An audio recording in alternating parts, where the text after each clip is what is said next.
પરમાત્માનો સાક્ષાત્કાર થવાનો કારણે જેમને અવિદ્યા અને અવિદ્યાનું જન્મેલું કર્તૃત્વ ભોક્તૃત્વ ભ્રમ બધો નષ્ટ થઈ ગયો છે એ લોકોને મૃત્યુ પછી વિદેહે મુક્તિ પ્રાપ્ત થાય. જીવંત છે ત્યારે જીવન મુક્ત છે અને મૃત્યુ પછી વિદેહે કૈવલ્ય પ્રાપ્ત થાય. એ કહે છે નતો પરમાર્થ સંન્યાસિના પરમહંસ પરિવ્રાજકાનાં કેવલ જ્ઞાન નિષ્ઠાનાં ક્વચિત નહીં કેવલ સમ્યક દર્શન નિષ્ઠા અવિદ્યાદિ સંસાર બીજમ ન ઉન્મૂલયતિ કદાચિત ઇત્યર્થઃ. કહું ન તો પરમાર્થ સંન્યાસીના, પણ જે પારમાર્થિક સંન્યાસી છે અર્થાત જે લોકો આત્મજ્ઞાનમાં નિષ્ઠા ધરાવે છે, પરમહંસ પરિવ્રાજકાના, જે લોકો પરમહંસ પરિવ્રહંસ એટલે વિવેક કરનાર, નીર અને ક્ષીરનો વિવેક કરનાર હંસ કહેવામાં આવે છે. આ પરમહંસ આત્મા અનાત્માનો વિવેક કરનાર પરમહંસ કહે. પેલા હંસના પરમહંસ. પરિવ્રાજકાના, પરિવ્રાજક હંમેશા પરિવ્રજન કરનારા. એ કોઈ જગ્યાએ તો કે હંમેશા ગતિમાન, તો જ્યારે જો વિચરણ કરનારા, સર્વત્ર વિચરણ કરનારા. તેનો અર્થ કોઈ જગ્યાએ આસક્તિ નહીં ધરાવનારા. આખો ચાલ ચાલ કરવું હોય કે એવો ધંધો એવું નથી. એનો કહેવાનો ભાવ પરિવ્રાજનો અર્થ કે જે લોકોને અનિકેત, જેમને કોઈ આશ્રયની જરૂર નથી, જે લોકો સ્વાશ્રિત હોવાના સ્વાશ્રય હોવાને કારણે જેમને કોઈ આશ્રયની જરૂર નથી, એના પરિવ્રાજક કહ્યું. અર્થાત જે લોકો કોઈ પરિગ્રહ રાખતા નથી, જેમને કોઈ સંગ્રહ નથી, લોકો સર્વ રીતે ઈશ્વરના પર આધારિત છે. પરિવ્રાજકનો અર્થ એવો થયો ને જે સર્વ રીતે ઈશ્વર. આપણે માણસ ઘર છોડીને જતો રહે, જ્યાં ભિક્ષા મળે ત્યાં ખાય, એવું ક્યારે થઈ શકે? જ્યારે માણસ ઈશ્વર પર આધારિત હોય ત્યારે. એવું ન હોય તો ઘણી બધી વ્યવસ્થા આપણે કરવી જ પડે, કારણ કે હજી આપણને એટલી ખાતરી નથી કે ભાઈ ભગવાન તો આપી રહેશે, શું થશે આપણે. એટલા માટે આપણે સલામતી પણ જોઈએ, બધી વ્યવસ્થા જોઈએ. એટલે પરિવ્રાજક કહેવામાં આવ્યું કે જેને આ પ્રકારની કોઈ વ્યવસ્થાની જરૂર નથી, અર્થાત એ સંપૂર્ણ રીતે ઈશ્વર પર આધારિત છે. પરમહંસ કારણ કે જેને આત્માનો વિવેક છે, જે સર્વને આત્મરૂપ જાણે છે, સર્વને ઈશ્વર રૂપ જાણે છે, ઈશ્વરથી ક્યારેય વિખૂટો પડતો જ નથી. અને તેથી મુખ્ય અર્થમાં ઈશ્વરને શરણાગત થયો છે, અર્થાત ઈશ્વર સાથે અભેદ હોવાને કારણે ક્યારેય ઈશ્વરથી વિખૂટો છે નહીં. અને એટલા માટે એ હંમેશા બડા સ્વામી કે એટ હોમ, જ્યાં જાય ત્યાં એને તો ઘર જેવું જ હોય છે, એનું પોતાનું ઘર જ છે બધું. તો એમને આવું નથી, એમને આવી તકલીફ નથી કે મર્યા પછી વળી પાછું આ બધું નશ્વર ફળને પ્રાપ્ત કરવું પડે, બીજી યોનિમાં જન્મ લેવો પડે, એવું એમને કાંઈ નથી. બધું સંન્યાસરામ પછી કેવળ જ્ઞાન નિષ્ઠાનામ, કે કેવળ જ્ઞાનમાં નિષ્ઠ છે એવા સંન્યાસી પછી ગમે તે વેશ પહેરતા હોય. સંન્યાસીની વ્યાખ્યા અહીંયા કોઈ વેશથી નથી કરવામાં આવી. સંન્યાસીની વ્યાખ્યા વાસ્તવમાં એમના જ્ઞાનથી જ કરવામાં આવી છે. તો કેવળ જ્ઞાન નિષ્ઠાનામ, માત્ર જ્ઞાનમાં જ નિષ્ઠ છે એવા સંન્યાસીઓ અર્થાત જ્ઞાની મહાપુરુષો માટે મર્યા પછી આ પ્રકારનું ફળ અર્થાત એ જીવંત છે ત્યારે પણ મુક્ત છે, અને મૃત્યુ પછી પણ એ મુક્ત જ રહે છે.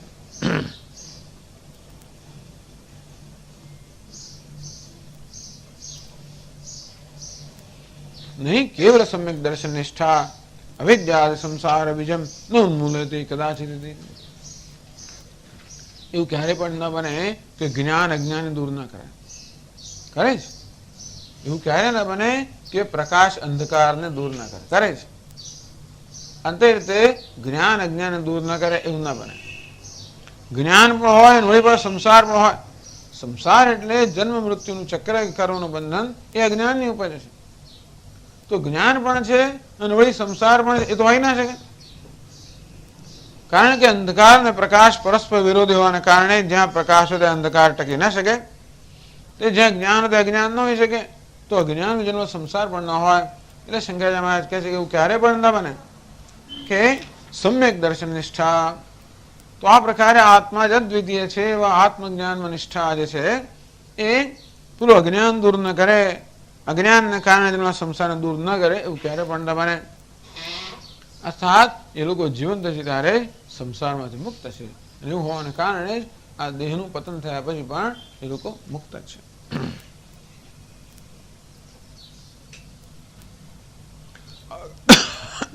અકર્તૃ અભોક્તૃ પરમાનંદ અદ્વિતીય સત્ય સ્વપ્રકાશ બ્રહ્માત્મ સાક્ષાત્કારેણ. તો બ્રહ્મ કેવું છે? અકર્તા અભોક્તા પરમ આનંદ સ્વરૂપ અદ્વિતીય સ્વયં પ્રકાશ એવો બ્રહ્મ જ આત્મા છે. એ પ્રકારના સાક્ષાત્કાર અર્થાત એ પ્રકારના પરોક્ષ જ્ઞાનથી નિર્વિકલ્પેન વેદાંત વાક્યજન્યેન, કોઈ વિકલ્પ નથી. બ્રહ્મના આત્મા જો કોઈ વિકલ્પ નથી. એ પ્રકારના ઐક્યનું જેને જ્ઞાન છે એ જ્ઞાન જન્મ્યું કેવી રીતે?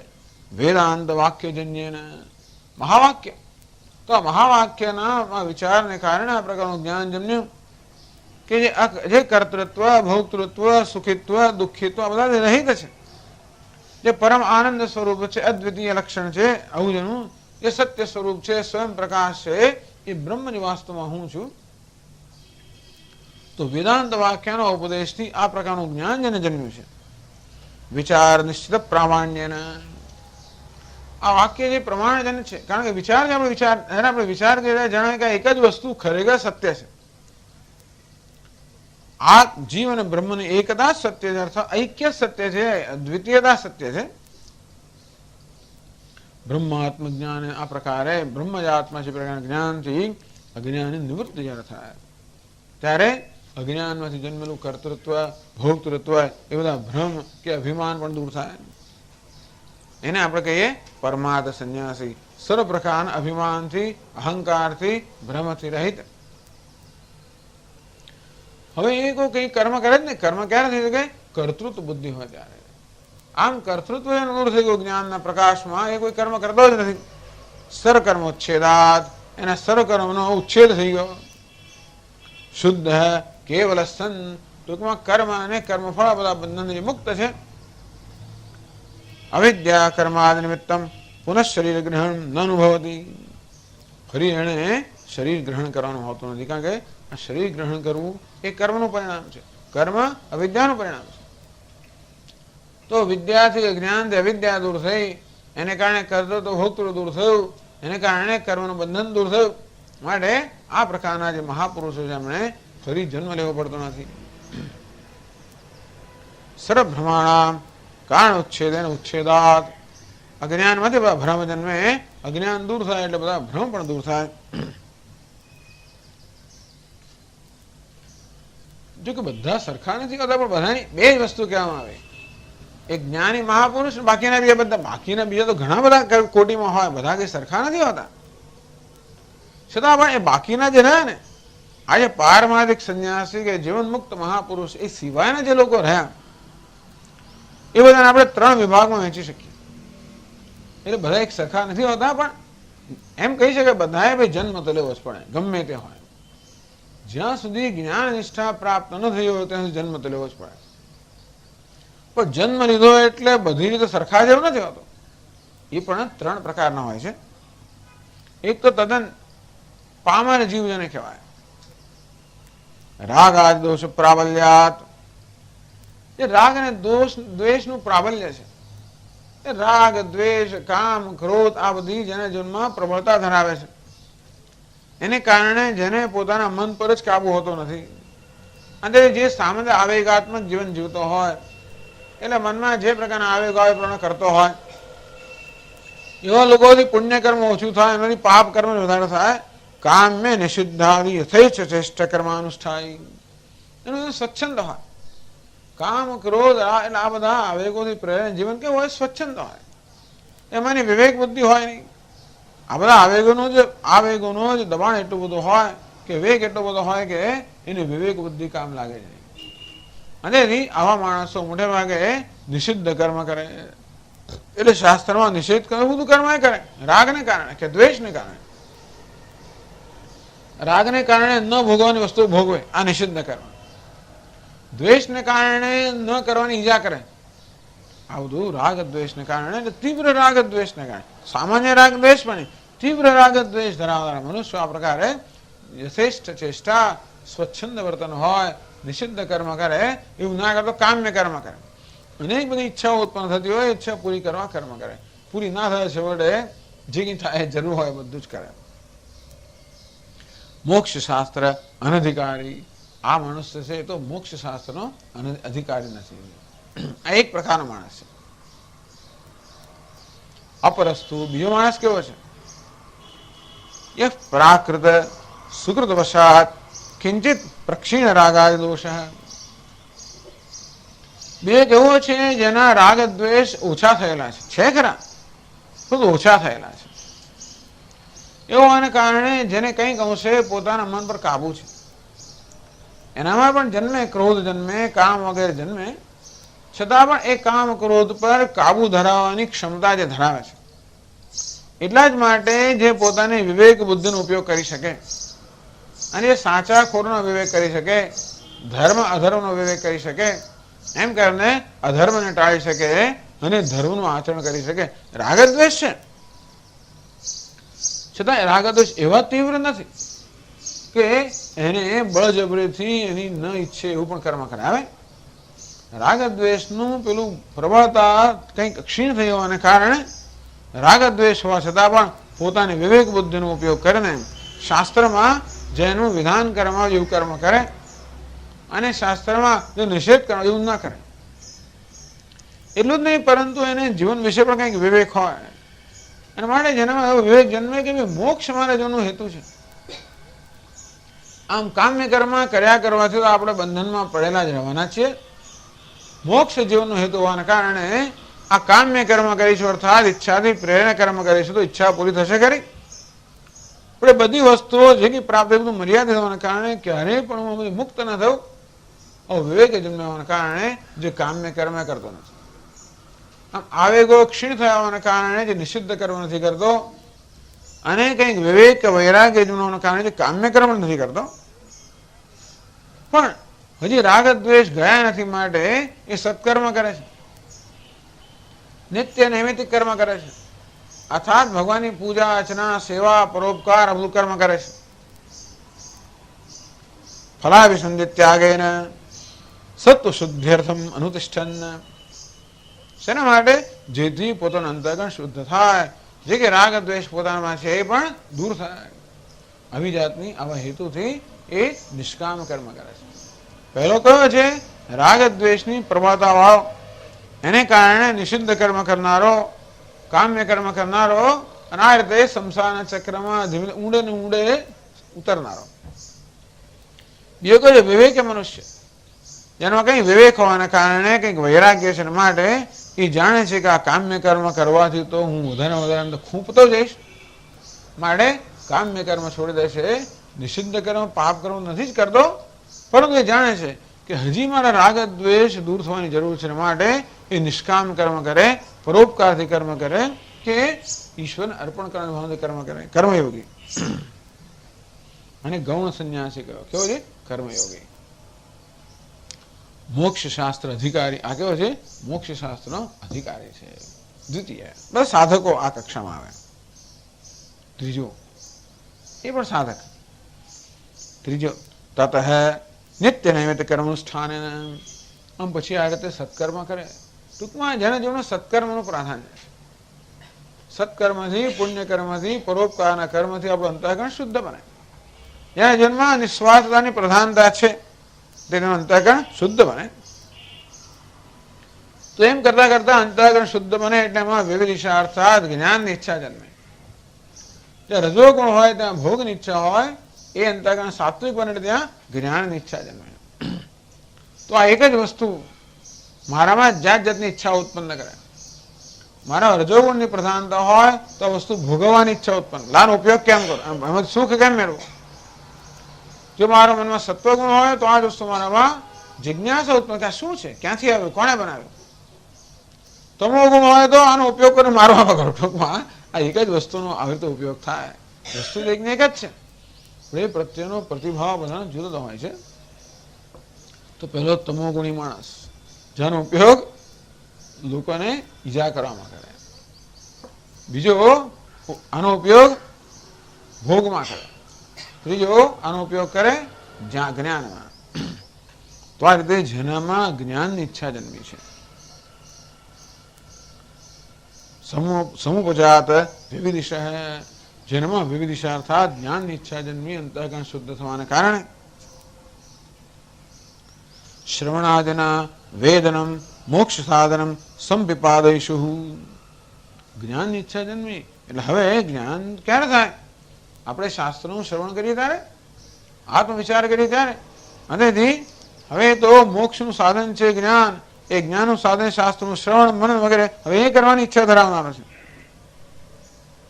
સર્વાણી કર્માણી વિધિતઃ પરિત્યજ્ય, વિધિપૂર્વક બધા કર્મ ત્યાગ કરે છે. પેલો પારમાર્થિક સંન્યાસ નથી, પેલાના કર્મ છૂટી જાય છે જ્યારે આ કર્મ ત્યાગ કરે છે. આ તો આ કેવો છે? મુમુક્ષુ છે. એ જોયું કે કર્મ તો હવે મને વિક્ષેપરૂપ છે, મારે આત્મવિચાર કરવો છે ને એ વિચાર માટે કર્મ જે છે વિક્ષેપરૂપ છે, અને માટે કર્તવ્ય કર્મનો ત્યાગ કરે છે. વિદિત પરિત્યજ્ય બ્રહ્મનિષ્ઠમ ગુરુ ઉપસર્પતિ. અને જ્ઞાન પ્રાપ્તિ માટે બ્રહ્મનિષ્ઠ ગુરુ સમીપ જાય છે, એમનો આશ્રય સ્વીકારે છે. વિવિધિશા સંન્યાસી સમાખ્ય તૃતીય. આ ત્રીજો થયો જેને આપણે વિવિધિશા સંન્યાસી કહીએ.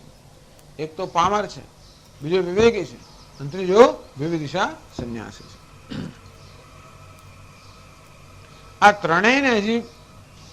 ત્રણેયને બિચારાને ફળ તો ભોગવવું જ પડે. જ્યાં સુધી જ્ઞાન નિષ્ઠા ના, ત્યાં સુધી ચક્ર મારવું પડે. પણ ધીમે ધીમે પછી ટૂંકમાં આ જે છે તો હવે ધીમે ધીમે મુક્તિના માર્ગ પર છે, પેલો સંસારમાં ખૂંપવાના માર્ગ પર છે. કર્મયોગી ધીમે ધીમે ઉન્નતિના માર્ગ પર છે, વિવિધિશા સંન્યાસી મુક્તિના માર્ગ પર છે. તત્ર આદ્યસ્ય સંસારિત્વમ સર્વપ્રસિદ્ધમ. પેલો વિષય છે, પામર છે, એ તો સંસારી છે, બધા જાણે છે. બીજો કેવો છે? કર્મયોગી છે. એ કર્મયોગી પણ હજી એનામાં હજી આત્માના વિવેક ન હોવાના કારણે હજી પણ એને અનિષ્ટમ મિષ્ટમ મિશ્રમ એમાં કહેવામાં આવ્યું એવું કર્મફળ એને ભોગવવું પડે. ત્રીજો વિવિધિશા સંન્યાસી. એનું શું થાય? આ બધાનું મર્યા પછી શું થાય કહે છે કે પેલો અવિવેકી માણસ છે, મર્યા પછી એ તો બિચારો સંસાર ચક્રમાં ચાલુ જ રહે છે. આ બીજો વિવેકી છે, પણ છતાં મર્યા પછી હજી એને જે કંઈ કર્મ કર્યું એનું ફળ ભોગવવું પડે. આ ત્રીજો છે, એને જન્મ લેવો પડે, વિવિધિશા સંન્યાસી. પરંતુ છઠ્ઠા અધ્યાયના અંતમાં ભગવાન અર્જુને જયારે પૂછ્યું કયા પ્રકારે જેને સંન્યાસ લીધો હોય અને જ્યારે તે જ્ઞાનની સાધનામાં સમર્પિત થયો હોય, એની સાધના પૂરી થયા પહેલા, આ સાત જ્ઞાન નિષ્ઠા પ્રાપ્ત થયા પહેલા એનું મૃત્યુ થાય તો શું થાય? તો ભગવાને કહ્યું કે ક્યારે પણ એની અવનતિ ન થાય, ક્યારે એનું પતન ના થાય. અર્થાત જે કક્ષામાં અવસ્થામાં એ છે એનાથી નીચલી કક્ષા ક્યારે પ્રાપ્ત ન થાય, એ ઉત્તરોત્તર એની ઉન્નતિ થયા કરે. એ ભગવાને છઠ્ઠા અધ્યાયના અંતમાં કહ્યું.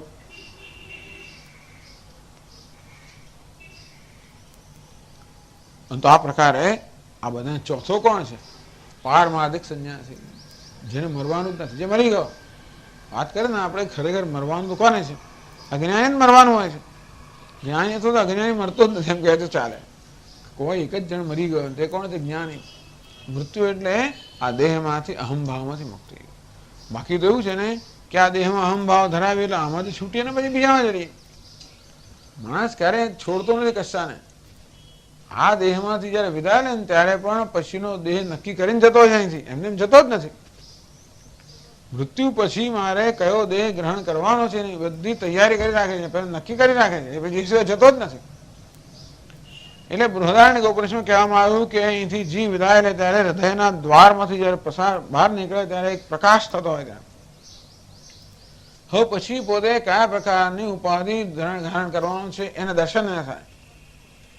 અને અહીંથી વિદાય લેતા મને ખબર છે કે મારે શું કરવું, ક્યાં જવાનું છે, એ પ્રકારના જ્ઞાન સહિત અહીંથી નીકળે અને જે ઉપાધિ એને માટે અનુરૂપ હોય એને પ્રાપ્ત કરે. એટલા જ માટે ખરેખર એને છોડવું નથી. આપણને એમ કે મૃત્યુ પામ્યો ને દેહનો ત્યાગ કર્યો, પણ આ દેહનો ત્યાગ કરતા પહેલા બીજો દેહનો એને નક્કી કરી નાખ્યું છે. પેલી ગોકળ ગાય હોય ને, એ ગોકળ ગાય પેલા ઘાસના તણખલા પર જતી હોય પણ એક તણખું છોડતા પહેલા બીજું તણખું પકડી લે પછી આ છોડે, તો આગળના બે પગથી એને પેલું તણખું પકડી લીધું પછી પાછળનું છોડે. આ જીવ પણ જતા પહેલા પેલું તણખું પકડી લીધું, પેલી ઉપાધિ પકડી લીધેલી છે અને પછી અહીંથી છોડે છે. ટૂંકમાં ઉપાધિ મુક્ત થતો નથી હોતો, બરોબર છે. આવી જાય એટલે આમ તો જોવા જઈએ એક જ વ્યક્તિ મરી ગઈ કહેવાય, કોણ? જ્ઞાની પુરુષ. કેમ મરી ગયો? ઉપાધિમાંથી અહમભાવમાંથી મુક્ત થયો.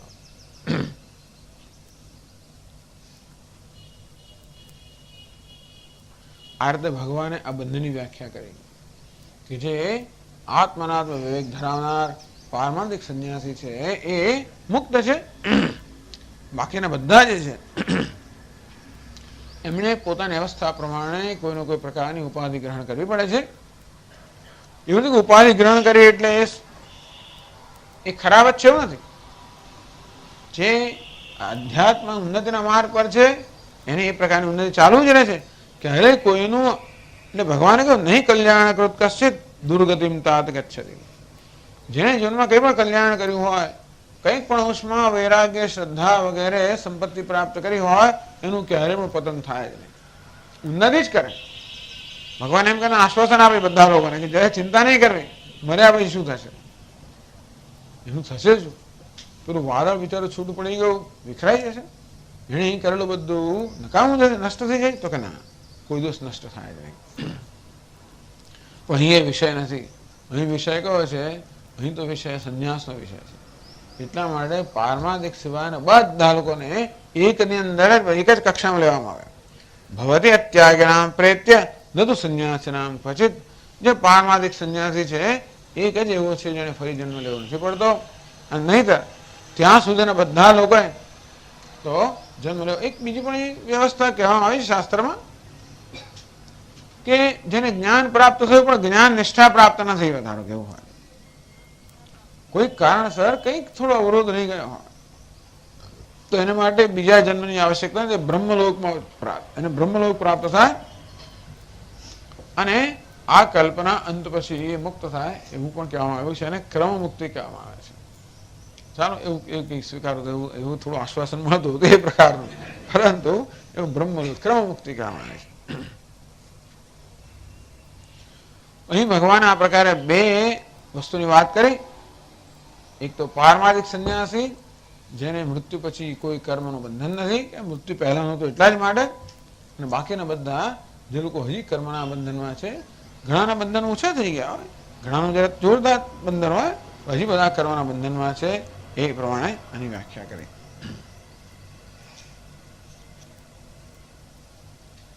ટૂંકમાં આ પ્રકારનો પારમાર્થિક સંન્યાસ માટે મૂલ્ય જગાવવા માટે એનાથી જ મોક્ષ છે. એથી ઉતારતી કોઈ વસ્તુ મોક્ષ નથી, એ ભગવાન આગળ એ પણ દ્રઢ કરવા માંગે છે અને અર્જુનને પણ એ માટે પ્રોત્સાહિત કરવા માંગે છે. અર્જુનને કર્મ છોડવા પ્રોત્સાહિત નથી કરતા, અર્જુનને જીવનનું ધ્યેય સ્પષ્ટ થાય એ માટે પ્રોત્સાહિત કરે છે કે મોક્ષ ધ્યેય છે અને એ જ્ઞાનથી જ પ્રાપ્ત થાય. હા, જ્ઞાન પ્રાપ્તિ માટે કર્મ કરવું પડે, એ પણ ખરું, તો જ જ્ઞાન પ્રાપ્ત થાય છે. અંતઃકરણ શુદ્ધ હોય.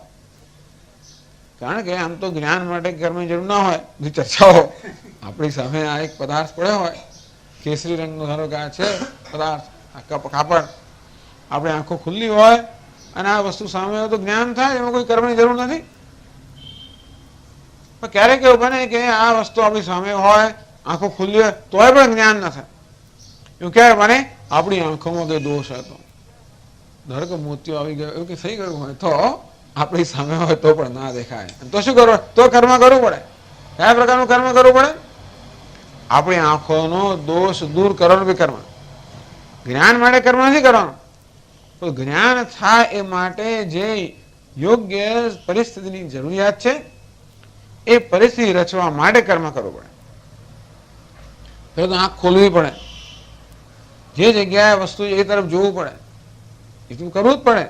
એ ઉપરાંત એમ કર્યા છતાં પણ ન દેખાય તો આપણે જાણીએ કે આ પદાર્થમાં કંઈ ખોટું જેવું નથી, આપણી આંખોમાં કંઈક દોષ છે અને એ દોષને દૂર કરવાની જરૂર છે.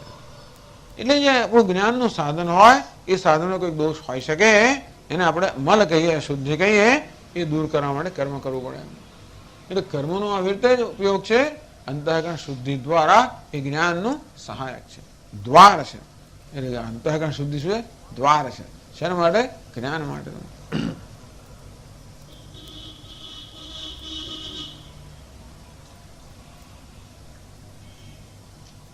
અંતિથી આગળ કહે છે અતઃ પરમાર્થદર્શિનઃ એવ અશેષ કર્મ સંન્યાસિત્વં સંભવતી અવિદ્યા અધ્યારોપિતત્વાદ આત્મની ક્રિયાકારક ફલાનાં ન તો અજ્ઞસ્ય અધિષ્ઠાનાદીની ક્રિયાકર્તॄણી કારકાણી આત્મત્વેન પશ્યતઃ અશેષ કર્મ સંન્યાસ સંભવતી. અતઃ તેથી પરમાર્થ દર્શન એવ, એટલે પરમાર્થ દર્શન અર્થાત આત્માના પારમાર્થિક સ્વરૂપનું જેને જ્ઞાન છે, તસ્યૈવ અશેષ કર્મ સંન્યાસિત્વમ સંભવતી.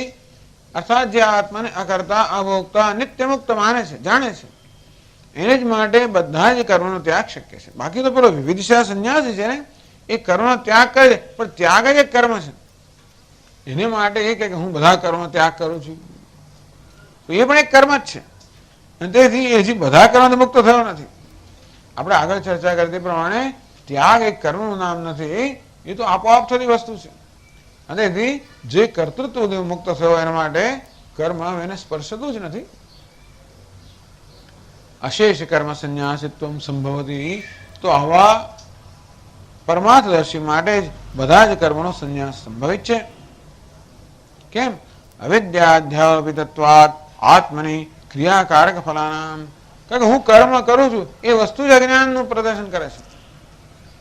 હું કર્મ કરું છું અર્થાત કર્તૃત્વ બુદ્ધિ છે, એ જ અવિદ્યાનો જન્મ હોવાના કારણે વિદ્યાથી કર્તૃત્વ બુદ્ધિ દૂર થાય ત્યારે જ ખરેખર બધા કર્મ જાય. નહીં તો કર્મ જો આત્મા કરતો હોત ને તો કોઈ દિવસ તમે છોડી ના શકત. કોઈ કહે કે તમે ભલે કર્મ છોડો પણ આત્મા જ કર્મ કરતો હોય તો શું કરે? પણ આત્મા કર્મ કરતો નથી. હું માનું છું કે હું કર્મ ત્યારે પણ આત્મા કર્મ કરતો નથી, કારણ કે એ કર્તૃત્વ બુદ્ધિ ભ્રમ છે, અવિદ્યાથી અધ્યારોપિત છે. ક્રિયાકારક ફલાનામ અવિદ્યા આત્મની અવિદ્યા અધ્યારોપિતત્વાત. આ ક્રિયા કારક ફલ આત્માને કરતા માનવો અવિદ્યા, આત્મા સુખી માનવો અવિદ્યા. ફળ એટલે શું? સુખ નામનું ફળ મળ્યું, આત્મા સુખી બન્યો. દુઃખ નામનું ફળ મળ્યું, આત્મા દુઃખી બન્યો, અવિદ્યા. ભોગી બન્યો, અવિદ્યા. કર્તૃત્વ છે, અવિદ્યા. આ બધા ક્રિયાકારક ફળ આ બધા અનાત્માના ધર્મ છે. એને આત્મા માનવાને કારણે જ આત્માને કરતા ભોગતા માનવામાં આવે છે. એ કર્તૃત્વ ભોગતૃ સાચું ન હોવાને કારણે, અજ્ઞાન જન્મેલું હોવાને કારણે એ જ્ઞાનથી દૂર થાય અને એ રીતે જ સર્વકર્મનો સંન્યાસ થાય. ન તો અજ્ઞસ્ય, અજ્ઞાની માણસ માટે બધા કર્મનો ત્યાગ શક્ય નથી. અધિષ્ઠાનાદિની ક્રિયાકર્તૃણી કારકાણી આત્મત્વેન પશ્યતઃ.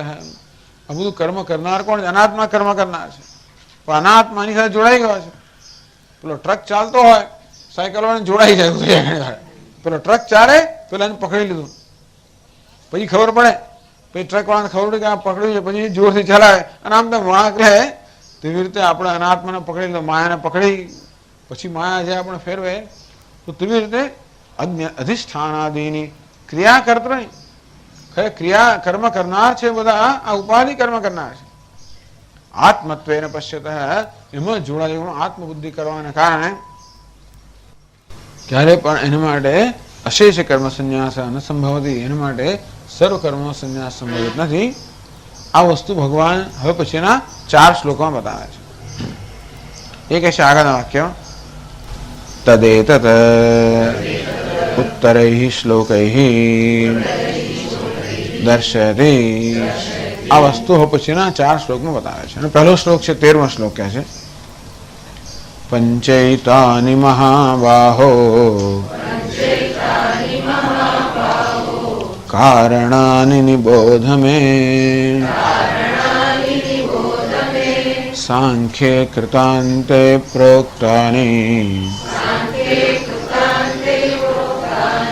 सिद्धये सर्वकर्मणाम् આની વ્યાખ્યા આપણે આવતા ક્લાસમાં કરશું. ઓમ પૂર્ણમદ પૂર્ણમિદં પૂર્ણાત પૂર્ણમુદચ્યતે પૂર્ણસ્ય પૂર્ણમાદાય પૂર્ણમેવાવશિષ્યતે.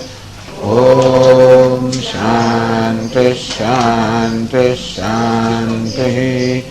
शङ्करं शङ्कराचार्यं केशवं बादरायणं सूत्रभाष्यकृतौ वन्दे भगवन्तौ पुनः पुनः.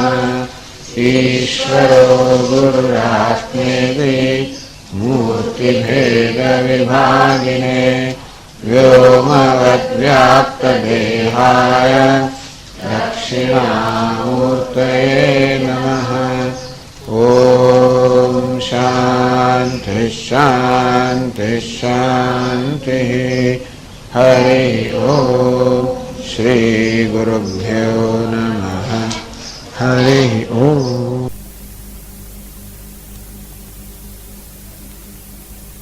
ॐ नारायणः परो व्यक्तः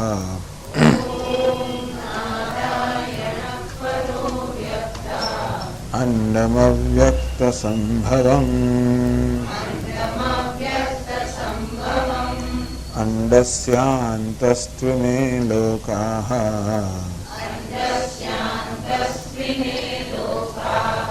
सप्तद्वीपा च मेदिनी.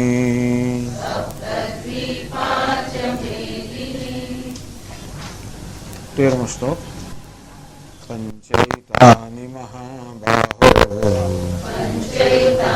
महाबाहो कारणानि निबोध मे सांख्ये कृतान्ते प्रोक्तानि सिद्धये सर्वकर्मणाम्.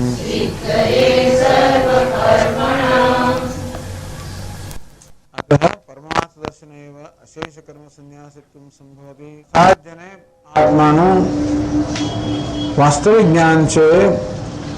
આત્માનું જે પારમાર્થિક સ્વરૂપ છે, વાસ્તવિક સ્વરૂપ છે, આત્મજ્ઞાન ધરાવે છે તેવા મનુષ્ય માટે અશેષ કર્મ સંન્યાસિત્વ સંભવતી. એ જ બધા કર્મનો સંન્યાસ કરી શકે. કારણ કર્મનો સંન્યાસ કરવા હોતો નથી, એના વડે જ કર્મનો સંન્યાસ થાય. જેને આત્માના વાસ્તવિક સ્વરૂપનું જ્ઞાન છે, અર્થાત જાણે છે કે આત્મા અકર્તા છે, હું અકર્તા છું, ક્યારેય કર્મ કરતો જ નથી. આત્માનું એટલું જેને જ્ઞાન છે એ તો એ જાણે છે કે આત્મા કર્મ કરતો નથી, અર્થાત એ જ્ઞાન જ એટલે સંન્યાસ. અંતેથી આમે આત્મા ક્યારેય કર્મ કરતો નથી, કર્મથી જોડાતો પણ નથી. અને છતાં પણ કહ્યું અવિદ્યાધ્યારોપિતત્વાत् આત્મની ક્રિયાકારક ફલાનામ. આત્મા કર્મ કરી રહ્યો છે, આત્મા ફળ ભોગવી રહ્યો છે. આ રીતે બધી વસ્તુઓનો આત્મા પર આરોપ કરીને ભ્રમને કારણે મનુષ્ય માને છે કે હું કર્મ કરું. પછી કર્મ છોડવાનો સવાલ આવે ને. આ કર્મનો સંન્યાસ લેવાનો કે કર્મનો ત્યાગ કરવાનો પ્રશ્ન જ ક્યારે ઉપસ્થિત થાય? હું કર્મ કરતો હોઉં તો ને. તો અંતેથી જે કર્મનો ત્યાગ કરે છે એ ત્યાગ પણ એ જ કક્ષાનો છે જે પ્રકારનો ભ્રમ છે હું કર્મ કરું છું. કારણ કે હું કર્મ કરું એ જ ભ્રમ છે. તેથી કર્મનો ત્યાગ ખરેખર તો ભ્રમનો ત્યાગ હોય છે. એટલે કે ભ્રમનો ત્યાગ ક્યારે થાય? જ્યારે જ્ઞાન થાય. ભ્રમ હંમેશા અજ્ઞાન વિલંગતો હોય.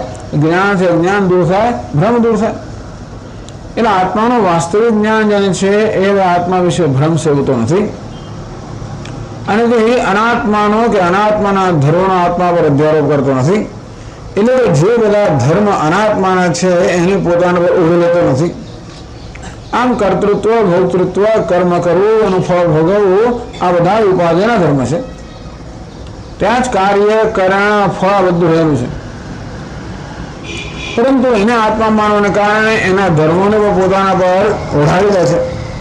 એમ કરીને પોતે ક્રિયાકારક ફળ આ બધા સંકળાયેલો હોય, હું કર્મ કરી રહ્યો છું, ફળ ભોગવી રહ્યો છું, આ પ્રકારનો ભ્રમ સેવે છે. અર્થાત કર્મ કરવું એ ભ્રમ છે. અંદરથી કર્મ સંન્યાસ એટલે ભ્રમનો સંન્યાસ, અને ભ્રમનો સંન્યાસ એટલે ભ્રમનું કારણ જે છે અજ્ઞાન એનું દૂર કરવું, અને અજ્ઞાન દૂર કરવું ઉપાય છે જ્ઞાન. અતઃ પરમાર્થ દર્શન, અને જે પરમાર્થદર્શી એટલે કે આત્મા જે પારમાર્થિક સ્વરૂપ છે એનું જે દર્શન છે એ જ જાણે છે કે હું કઈ કર્મ કરતો નથી. અંતેથી એ જે સર્વ કર્મથી મુક્ત છે, આપણે એને સર્વ કર્મનો સંન્યાસી કહીએ. જો સંન્યાસી એ શબ્દથી આપણને એવો ખ્યાલ ઉત્પન્ન થતો હોય કે અત્યાર સુધી કર્મ કરતો હતો અને હવે નથી કરતો, તો એવું નથી. આ સંન્યાસનો અર્થ એવું થાય કે જે જાણે છે કે હું ક્યારેય કર્મ કરતો ન હતો. એ પ્રકારનું જ્ઞાન, એનું નામ જ મુખ્ય અર્થમાં સંન્યાસ. એને સંન્યાસ નામ આપવાની જરૂર નથી ખરેખર, પરંતુ સંન્યાસ નામની એક વસ્તુ છે આપણી સંસ્કૃતિમાં.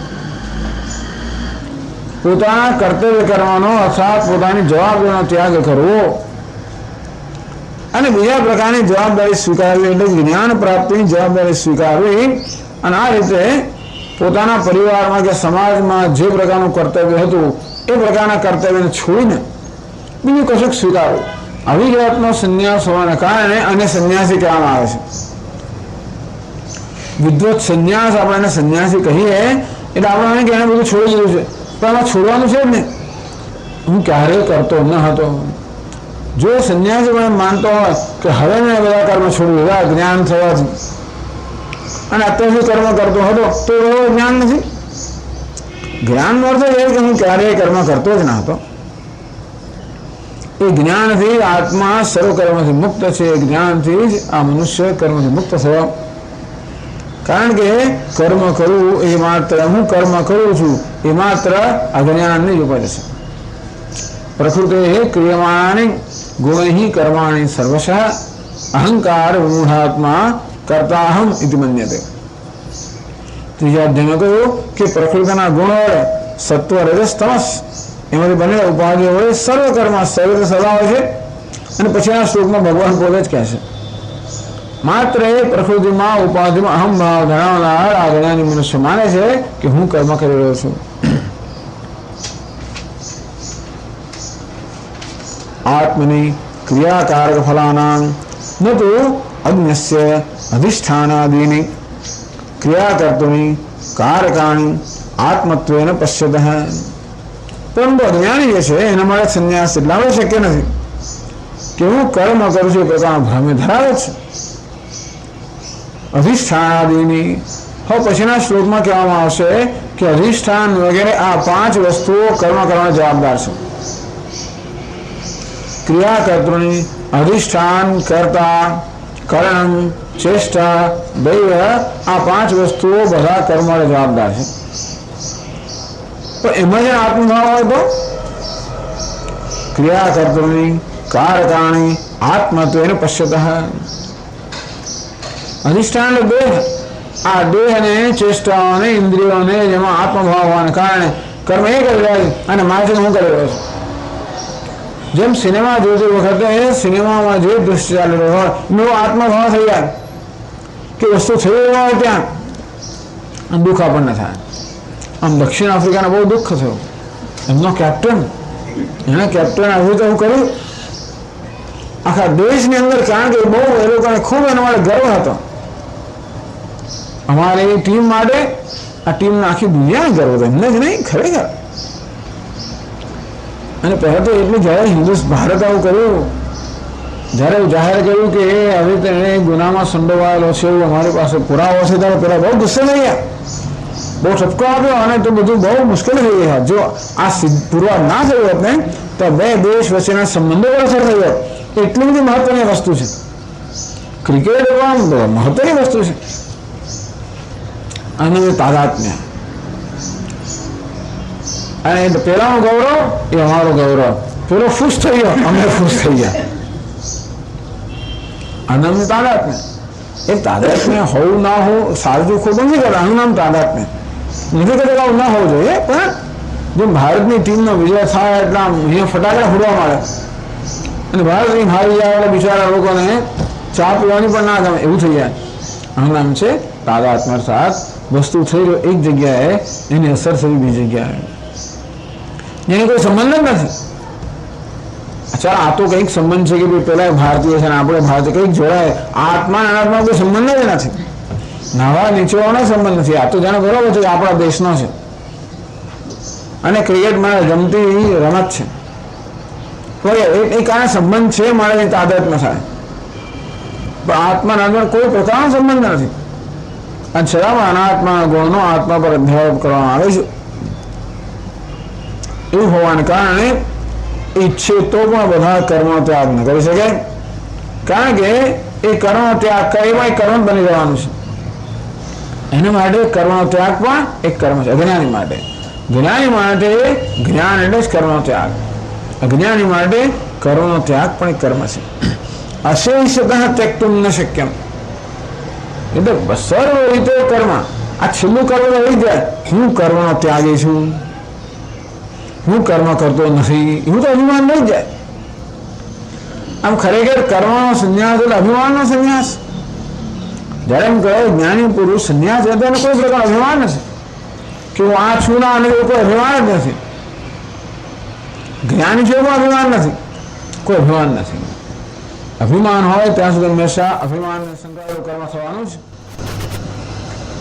સાઉથ આફ્રિકન જો અભિમાન હોય એટલે પછી તરત કંઈ કર્મ થવાનું છે, તરત તેના જે જરૂર પડી આપણે તમે કહેનાર કોણ છો, શું છે વગેરે.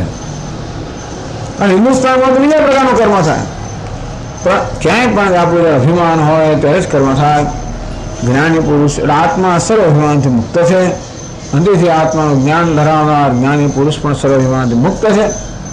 અને અજ્ઞાની પુરુષની અનાત્મામાં આત્મબુદ્ધિ હોવાને કારણે એ બધા અભિમાનથી મુક્ત હોઈ ન શકે, માટે બધા કર્મથી મુક્ત ન હોઈ શકે. તદેત ઉત્તરે શ્લોક દર્શયતી ભગવાન પછીના 4 શ્લોકમાં આ કહેવા માંગે છે. એટલે અહીં સંન્યાસો પ્રકરણ ચાલી રહ્યું છે ટૂંકમાં. પંચૈતાની મહાબાહો કારણાની નિબોધ મે, હે મહાબાહો સિદ્ધે સર્વકર્મણામ, જે કે પ્રકારનું કર્મ કરે બધા જ કર્મની સિદ્ધિ માટે, એ બધા જ કર્મ નિષ્પન્ન કરવા માટે, એ બધા જ કર્મ કરવા માટે કોઈ પ્રકારનું કર્મ હોય એ કરવા માટે આ 5 કારણ છે. નિબોધ મે એ તું મારી પાસેથી ધ્યાનપૂર્વક સાંભળ્યા. આ ક્યાં કહેવામાં આવે છે? સાંખ્ય કૃતાંતે પ્રોક્તાની. ભગવાન પોતે પણ નથી કહેતા હું કહું છું, આ તો શાસ્ત્રમાં જે કહેવામાં આવ્યું છે એ હું તને કહું છું. સાંખ્ય એટલે સાંખ્ય શાસ્ત્ર થાય, પણ સાંખ્ય શબ્દનો વેદાંત કરવામાં આવશે. કૃતાંતે કર્મનો અંત છે વેદાંત શાસ્ત્રમાં. કર્મ માટે આ 5 કારણો કહેવામાં આવે. આ 5 કર્મ માટે જવાબદાર છે. આ 5 વસ્તુઓ કે આ 5 ઘટકો કર્મ માટે જવાબદાર. એ 5માં આત્માનો સમાવેશ થતો નથી ટૂંકમાં, એટલે આત્મા એમાં કર્મ માટે જવાબદાર નથી. એ જ કહેવાનો હેતુ છે. 5 હોય તો 25 હોય, 5 કહેવાયા છે. કોઈ 6 કહે તો એમાં આપણે ચિંતા નથી, કારણ કે 5 માટે આપણે મહત્વ નથી. 5માનો આત્મા એક નથી, 25 હોય તો એમાંનો આત્મા એક નથી, બસ એટલું આપણે મહત્વનું છે.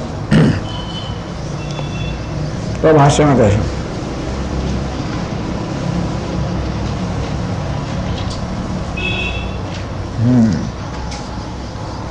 પંચ એતાની વક્ષ્યમાણાની હે મહાબાહો કારણાની નિર્વર્તકાની નિબોધ મે મમ ઇતે ઉત્તરત્ર ચેતસમાધાનાર્થમ વસ્તુ વૈષમ્ય પ્રદર્શનાર્થં ચ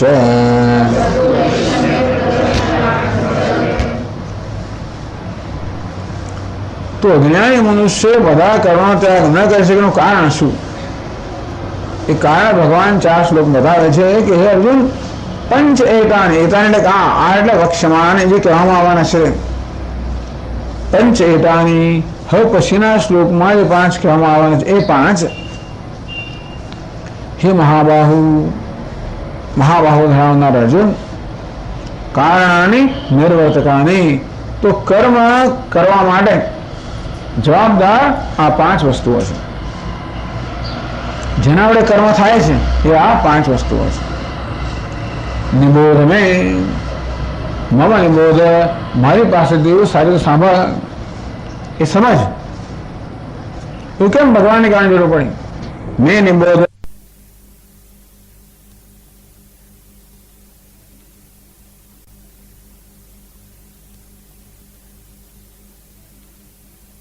છે તો ભગવાનનું કહેવાની કેમ જરૂર પડે?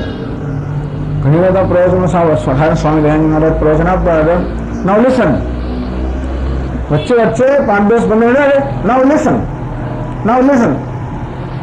એવું કહેવાનું હેતુ એ ક્યાં તો આપણું ધ્યાન આમ જરા આવવું થયું હોય એટલે ધ્યાન દોરવા માટે, અથવા નાઉ લિસન. કારણ કે હવે જે આવે છે એ જરા સૂક્ષ્મ વસ્તુ છે, મારે જરા ધ્યાન દઈને સાંભળો. આમ શ્રોતાનું ધ્યાન દોરવા માટે. એટલે કહે છે ઉત્તરત્ર ચેતસ સમાધાનાર્થમ ઉત્તરત્ર અધિષ્ઠાનાદિષુ.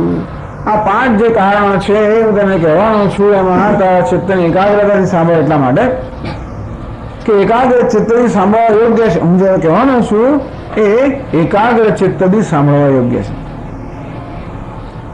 વસ્તુ વૈષમ્ય પ્રદર્શનાર્થમ છે. અને હવે હું જે કહેવાનો છું એ વિષય પણ જુદો છે. વિષયમાં વિષય બદલાઈ જાય ત્યારે આપણે ધ્યાન દોરવું પડે. આપણે એકાગ્રતા હોય છે, અમુક વિષય આપણે સાંભળી રહ્યા હોઈએ અને એકદમ વિષય બદલાઈ જાય ત્યારે ઘણી વાર આપણી બુદ્ધિ એકદમ તરત પલટો ખાઈ જતી નથી હોતી. આપણી વિચારધારા એક પ્રકારની હોય અને નવી વસ્તુ જ્યારે કહેવામાં આવે ત્યારે આપણે જાણે એ જ કહેવાય રહ્યું હોય, એ જ વિષય કહેવાય રહ્યો, એ પ્રકારે આપણે એને સમજવાનો પ્રયત્ન કરીએ. તો ભગવાન પહેલા અર્જુનને ચેતવે છે વસ્તુ વૈષમ્ય પ્રદર્શનાર્થમ. હવે વસ્તુ કહેવાની છે એ જુદી છે. વૈષમ્યના બે જુદી છે અને જોડે ઘડી છે. તો હવે કહેવાનું છે એ ચિત્તની એકાગ્રતા માંગી લે છે, ચિત્તની સાવધાની માંગે છે. એના માટે અને વિષય બદલાય છે એટલા માટે અર્જુનનું ધ્યાન દોરવા માટે કે અર્જુન સાંભળ, ધ્યાન દઈને સાંભળ.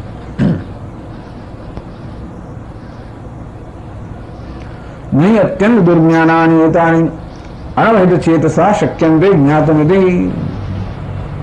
કારણ કે કોઈ પણ આપણે નક્કી ના કહી શકીએ કોણ આ કર્મ કરે છે. એટલે કર્મ કરવા માટે કયા કયા ઘટકો જવાબદાર છે, પરિબળો જવાબદાર છે, નિશ્ચય કરવાની આપણી પાસે કોઈ આપણે સામગ્રી નથી કે પ્રમાણ નથી. આ વસ્તુ માત્ર શાસ્ત્રમાંથી જાણી શકાય એવી છે અને જે આપણે જાતે જાણી ના શકીએ એવું હોવાને કારણે આપણે જો ચિત્તમાં એકાગ્રતા ન હોય કે સાવધાની ન સાંભળતા હોઈએ તો આ સમજી ન શકાય. મારે ભગવાન અર્જુનનું ચિત્તની સાવધાની માટે એને સંબોધે છે. મહાબાહો, અર્જુનને મહાબાહો કહીને સંબોધે છે. સત્પુરુષે શક્તો જ્ઞાતું. મહાબાહો શક્તિશાળી છે. ઉપરાંત અર્જુન શક્તિશાળી અને શક્તિનો ઉપયોગ હંમેશા ધર્મનું રક્ષણ કરવામાં થાય છે. શક્તિનો ઉપયોગ અશક્તોનું શોષણ કરવામાં થતો જુદી વાત છે. ભાગે વચ્ચે અશક્તનું રક્ષણ કરવામાં થાય છે. અર્જુન કેવો છે? સત્પુરુષ છે. મહાભારત સત્પુરુષ છે ને તો એ તારાથી જાણી શકાય એવું છે આ વસ્તુ. કારણ કે કર્મ બાહુ જે છે ને એ હંમેશા કર્મ આપે છે ને બાહુથી કર્મ કરે. અર્જુન મહાબાહુ બહુ બધા કર્મ કરનારો છે, મોટા મોટા કર્મ કરનારો છે અને સારા કર્મ કરનારો છે. એટલા માટે એ આ સમજી શકે કર્મનું રહસ્ય છે. ભગવાન કર્મનું રહસ્ય કહી રહ્યા છે એ સમજવાની યોગ્યતા અર્જુન ધરાવે છે. એ માટે મહાબાહુ એ પ્રકારનું સંબોધન કરે છે.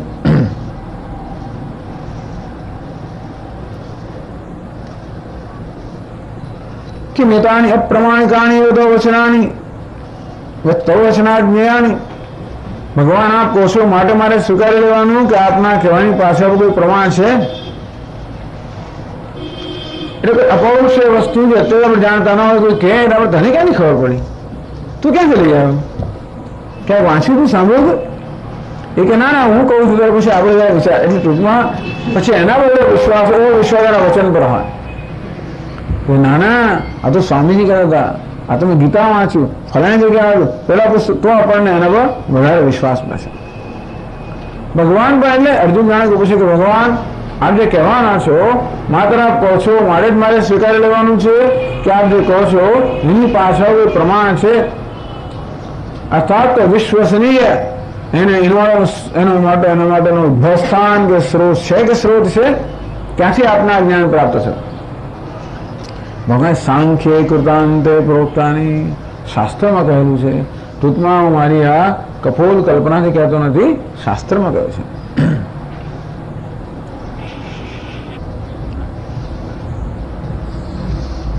તો કહે છે આગળ ભાષ્યમાં, તાનિ ચ કારણાની જ્ઞાતવ્યતયા સ્તૌતી સાંખ્યે જ્ઞાતવ્યાઃ પદાર્થાઃ સંખ્યાયન્તે यस्मिन् शास्त्रे तत्सांख्यं वेदान्तः. પાંચ કારણો કહેવાના છે. પછીના શ્લોકમાં એની સ્તુતિ કરે છે કે અર્જુન ક્યાંથી આવે છે આ જે જ્ઞાન આવે છે, તો મહાન શાસ્ત્રમાંથી આવે એમ કરીને જ્ઞાતવ્યતા આ તારે જાણવું જોઈએ. એટલે પ્રત્યેક વ્યક્તિએ જાણવું જોઈએ કે કર્મ કરવાના 5 જવાબદાર છે, અને એટલે એની સ્તુતિ કરે છે પાછળ કે આ 5 કારણો છે એવું કહેનાર કોણ છે? શાસ્ત્ર. કયું શાસ્ત્ર? વેદાંત શાસ્ત્ર. આમ તો સાંખ્ય શબ્દનો પ્રયોગ છે, સાંખ્ય શાસ્ત્ર આપણે સમજીએ. કપિલ મુનિનું સાંખ્ય શાસ્ત્ર, અને સાંખ્ય શબ્દનો અર્થ સમ્યક સંખ્યાયન્તે જ્ઞાતવ્યાઃ પદાર્થાઃ સંખ્યાયન્તે યસ્મિન શાસ્ત્રે તત્સાંખ્યમ. જે જાણવાના છે પદાર્થોને સંખ્યા કરવામાં આવે છે, એવું માને કે સાંખ્ય અર્થ શબ્દ ક્યાંથી આવે? આ સાંખ્ય લોકો બધી સંખ્યા જ ક્યાં કરે, 24 તત્વોને 25 તત્વોને 16 ભણા એમ કરી સંખ્યા. જ્ઞાતવ્યાઃ પદાર્થાઃ સંખ્યાયન્તે. જે જાણવાના છે પદાર્થોને સંખ્યા કરીને જેમાં કહેવામાં આવે એ શાસ્ત્ર સાંખ્ય શાસ્ત્ર કહેવામાં આવે. એવું કે સાંખ્યો ના સ્વીકારે. સંખ્યાયંતે સમ્યખ્યાયંતે, સારી રીતે જ્યાં વ્યાખ્યા કરવામાં આવે છે. સંખ્યાનો અર્થ સંખ્યા પણ થાય, અથવા સારી રીતે ખ્યાલ એટલે વ્યાખ્યાન કરવું. તો જે પદાર્થો જીવનમાં આપણા કલ્યાણ માટે જાણવાના છે, ખાલી જાણવા ખાતર નહીં, પણ આપણા કલ્યાણ માટે જે પદાર્થો આપણે જાણવા જોઈએ એ પદાર્થોની જ્યાં સારી રીતે વ્યાખ્યા કરવામાં આવે છે એ શાસ્ત્ર સાંખ્ય શાસ્ત્ર કહે. આમ સાંખ્ય શબ્દના એક અર્થ રૂઢિ અર્થ. રૂઢિ અર્થ કેવો છે કે સાંખ્ય શાસ્ત્ર એટલે કપિલ મુનિએ રચેલું સાંખ્ય શાસ્ત્ર. તો બીજો એક છે yogik અર્થ. વ્યુત્પત્તિથી અર્થ કરવામાં આવે સાંખ્ય સમ્યક ખ્યાયન્તે યસ્મિન તત્ સાંખ્યમ. જેમાં બધી સારી રીતે વ્યાખ્યા કરવામાં આવે એ શાસ્ત્રને સાંખ્ય કહેવાય. કોઈ પણ શાસ્ત્રને સાંખ્ય કહેવાય. પછી જો આપણે કહીએ ને કે મધુકર, કોઈ નામ પણ મધુકર એટલે કોણ? મધુકરો તે મધ કરનાર મધુકર કહેવાય. પણ કોઈ માણસનું નામ મધુકર આવી શકે, એટલે માણસનું નામ મધુકર છે ને આપણે રૂઢિ પ્રયોગ કહીએ. પણ હવે નહીતર પછી મધુકર શબ્દનો પ્રયોગ કરેલો આપણે માણસનું નામ એવું ના માનવું. ક્યારેક આ માખી, મધુમાખી જે મધુ કરનારી એને પણ મધુકર કે આ ભ્રમરને કહેવામાં મધુકર. એટલે રૂઢિ અર્થ છે, બીજો યૌગિક અર્થ. તો તે રીતે અહીં શંકરાચાર્ય મહારાજ સાંખ્ય શબ્દનો રૂઢિ અર્થ નથી લેતા, પરંતુ એનો યૌગિક અર્થ અર્થાત આ શબ્દથી જે અર્થ પ્રગટ થાય છે, સમ્યક ખ્યાયન્તે, સારી રીતે જે વ્યાખ્યા કરવામાં આવે છે. જ્ઞાતવ્યાઃ પદાર્થાઃ, આપણા જીવનના કલ્યાણ માટે જે પદાર્થોને સારી રીતે જાણવા જોઈએ એની સારી વ્યાખ્યા જે કરવામાં આવે છે એ શાસ્ત્રને સાંખ્ય એટલે વેદાંત કરવામાં આવે. પેલા લોકો તો ગૂંચવાડો ઉભો કરે છે. બીજા પેલા સાંખ્ય લોકો એટલે વેદાંતની દ્રષ્ટિએ સાંખ્ય લોકો ગૂંચવાડો ઉભો કરે છે. સારા સારી વ્યાખ્યા કોણ કરે છે? વેદાંત કરે છે. એટલે વેદાંત સાંખ્ય શબ્દનો અર્થ યૌગિક અર્થથી વ્યુત્પત્તિથી વેદાંત કરવામાં આવે. એનું કારણ કે વિશેષણ આવે કૃતાંત એટલા માટે. આત્મા ત્વમ પદાર્થ તત્પદાર્થો બ્રહ્મ. તો તત્વમસી મહાવાક્યમાં ત્વમ એ શબ્દનો અર્થ છે આત્મા, તદ એ શબ્દનો અર્થ છે બ્રહ્મ. તો ઐક્યથી તત્વમસી મહાવાક્યથી આત્મા ને બ્રહ્મના ઐક્યનો બોધ કરવામાં આવે છે અને તેથી એ બોધને કારણે જિજ્ઞાસુના મનમાં આત્મા અને બ્રહ્મના એકનું જ્ઞાન જન્મે. તો ઉપયોગી તો કેવી રીતે આ તત્વમસી મહાવાક્યથી શ્રોતાને આત્મા અને બ્રહ્મના ઐક્યનું જ્ઞાન થાય? એ જ્ઞાન થવા માટે તત્પદ જે છે એનું વિસ્તારથી આપણે વિવેચન કરવું પડે, ત્વમ પદનું પણ વિસ્તારથી વિવેચન કરવું પડે, એ બંનેના ઐક્યનું વિવેચન કરવું પડે. એટલું જ નહીં પરંતુ તદુપયોગિનશ્ચ શ્રવણાદય પદાર્થ. આ ક્યારે થાય? જ્યારે આ શાસ્ત્રનું આ પ્રકારે વિવેચન થતું હોય, ગુરુમુખથી અર્થાત શ્રવણ થતું હોય, એટલે શ્રોતવ્ય, મંતવ્ય, નિધ્યાસિતવ્ય. તો એક તો આ જ્ઞાનનું સ્વરૂપ આપણને કે જોડે જોડે આ જ્ઞાન પ્રાપ્ત કરવાની જે સાધન, જે શ્રવણ આદિ, એ બધાની પણ વ્યાખ્યા કરવામાં આવી હોય. તે સંખ્યાયંતે વ્યુત્પાદ્યંતે, એની સાથે વ્યાખ્યા કરવામાં આવે.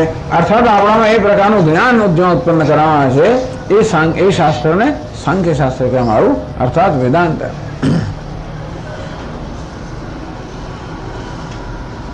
પછી આગળ કહે છે કૃતાંતે ઇતિ તસ્યૈવ વિશેષણમ. સાંખ્ય કૃતાંતે પ્રોક્તાને, આ સાંખ્ય જે કૃતાંત છે ત્યાં કહેવામાં આવ્યું છે. સાંખ્ય અને કૃતાંત બંને સાતમી વિભક્તિમાં છે, એટલે કૃતાંત એ સાંખ્યનું વિશેષણ છે. કૃતાંત તસ્ય વિશેષણમ, આ સાંખ્યનું વિશેષણ છે કૃતાંત, એટલે કૃતાંત વેદાંતનું વિશેષણ. કૃતાંત એ સમજાવે છે કેવી રીતે કૃતાંત શબ્દ વેદાંતનું વિશેષણ છે, કઈ રીતે એ સમજાવે છે. કૃતમ ઇતિ કર્મ ઉચ્યતે તસ્ય અંતઃ કૃતસ્ય પરિસમાપ્તિઃ યત્ર સહ કૃતાંતઃ કર્માંતઃ ઇત્યેતદ યાવાનર્થ ઉદપાને સર્વં કર્માખિલં પાર્થ જ્ઞાને પરિસમાપ્યતે ઇતિ આત્મજ્ઞાને સંજાતે સર્વકર્મણાં નિવૃત્તિં દર્શયતે.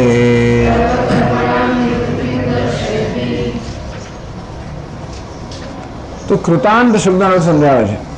કૃતમ એટલે કર્મ ઉચ્યતે. કૃત શબ્દનો અર્થ કર્મ, જે કરવામાં આવ્યું છે નામ કૃત એટલે કર્મ. કૃતાંત તસ્ય અંત, કર્મ અંત, કર્મ જે અંત છે એને કૃતાંત કહેવામાં આવ્યું. એટલે એ શાસ્ત્ર જેમાં કર્મનો અંત આવી જાય છે. અંત શબ્દનો શું અર્થ થાય? અંત એટલે વિનાશ પણ થાય, અને અંત એટલે પરિસમાપ્તિ. વસ્તુ ક્યાં જઈને અટકે છે? અંતનો અર્થ એ છે કે વસ્તુ ક્યાં જઈને ક્યાં આપણે લઈ જાય છે. તસ્ય અંત કૃતસ્ય પરિસમાપ્તિ. તો જ્યાં કર્મની પરિસમાપ્તિ થાય, એટલે પરિસમાપ્તિનો અર્થ એ છે કે જ્યાં કર્મની ઉપયોગિતા પૂરી થાય. કર્મની પરિસમાપ્તિ, કર્મ જ્યાં નષ્ટ થઈ જાય અથવા કર્મનો હેતુ જ્યાં આગળ સિદ્ધ થાય. આપણે યાત્રા કરતા હોય, યાત્રાની પરિસમાપ્તિ એટલે શું? યાત્રા જતી પૂરી થઈ ગઈ અથવા તો યાત્રા દ્વારા આપણે જ્યાં જવાનું પહોંચ્યા એના પરિસમાપ્તિ. તો કર્મ દ્વારા જ્યાં પહોંચવાનું છે ત્યાં પહોંચાડે છે આ શાસ્ત્ર. અથવા તો જે જ્ઞાન થયા પછી કર્મ રહેતું નથી, એમ પડે કે કર્મનો અંત કહેવામાં આવે. કૃતસ્ય પરિસમાપ્તિ, આ કર્મની પરિસમાપ્તિ થાય. સહકૃતાંત કર્માંત, જે કર્મનો અંત આવી જાય. ઇત્યેતદ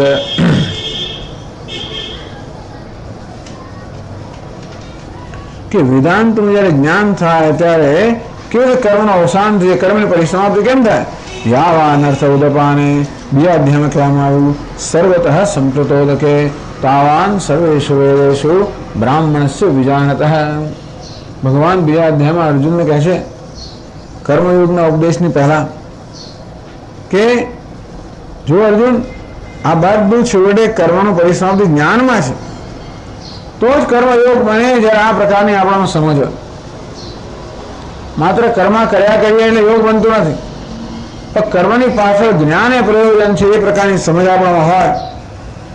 અને કર્મ કરતી વખતે પણ આ જ્ઞાન માટે કર્મ કરું છું, બીજા કશા માટે નહીં. આ કર્મ દ્વારા મને જ્ઞાન સિવાય કંઈ પણ ન જોઈએ એ પ્રકારની સમજ હોય, એ પ્રકારની ભાવના હોય તો એ કર્મયોગ બને. એટલે ભગવાન ત્યાં કહે છે બીજા અધ્યાયમાં કે જેવી રીતે ચોમાસાની અંદર નદીમાં પૂર આવે ત્યારે કેટલું બધું પાણી હોય. ઉનાળામાં શું થાય છે, નદીમાં જ કેટલા નાના નાના ખાડા ખોદવામાં આવે, નાના નાના કૂવા ખોદવામાં આવે જુદી પાણી લેવા માટે. પણ ચોમાસામાં પૂર આવે ત્યારે બધા કૂવામાંથી જે કંઈ પાણી મળતું હતું એ બધું પેલાની અંદર આવી જાય, એનો સમાવેશ થઈ જાય. ટૂંકમાં નાના નાના કૂવા અને ખાડામાંથી જે કંઈ પાણી મળતું હતું એ બધું પેલી નદીના પાણીમાં સમાઈ જાય, એનો સમાવેશ થઈ જાય. જેમ ઢગલાબાજી રમતા હોય અને પેલો સત્તો અને મારો સત્તો એટલે ઢગલો લઈ જાય મારે એક સત્તામાં બધા પાન આવી ગયા ને, એક સત્તો આવ્યો બધો ઢગલો આવી ગયો. તેવી રીતે એક પૂર આવ્યું ત્યારે આ નદીના આપણા પટની અંદર જે કંઈ સેંકડો કુવા બધા ખોદાયા ઉનાળા દરમિયાન એ બધા જે મળતું હતું એ બધું આ નદીના પૂરમાં સમાઈ ગયું. તેવી રીતે કર્મ કરવાથી જે નાનું નાનું સુખ મળતું હોય, બરાબર અનેક કર્મ કરીને જે નાનું નાનું સુખ મળતું હોય બધા સુખ આ જ્ઞાનથી મળતું અનંત આનંદ જેમાં સમાઈ જાય. ભગવાને કહ્યું એટલે કર્મ કરવાનો હેતુ જ્ઞાન છે, એટલે કર્મનો ઉપદેશ ભલે ભગવાન આપતા હોય. તસ્માદ યુદ્ધસ્વ ભારત કર્મણ્યવાધિકાર છે ભલે કહેતા હોય, પણ એનું જે ધ્યેય છે બહુ સ્પષ્ટ જ છે.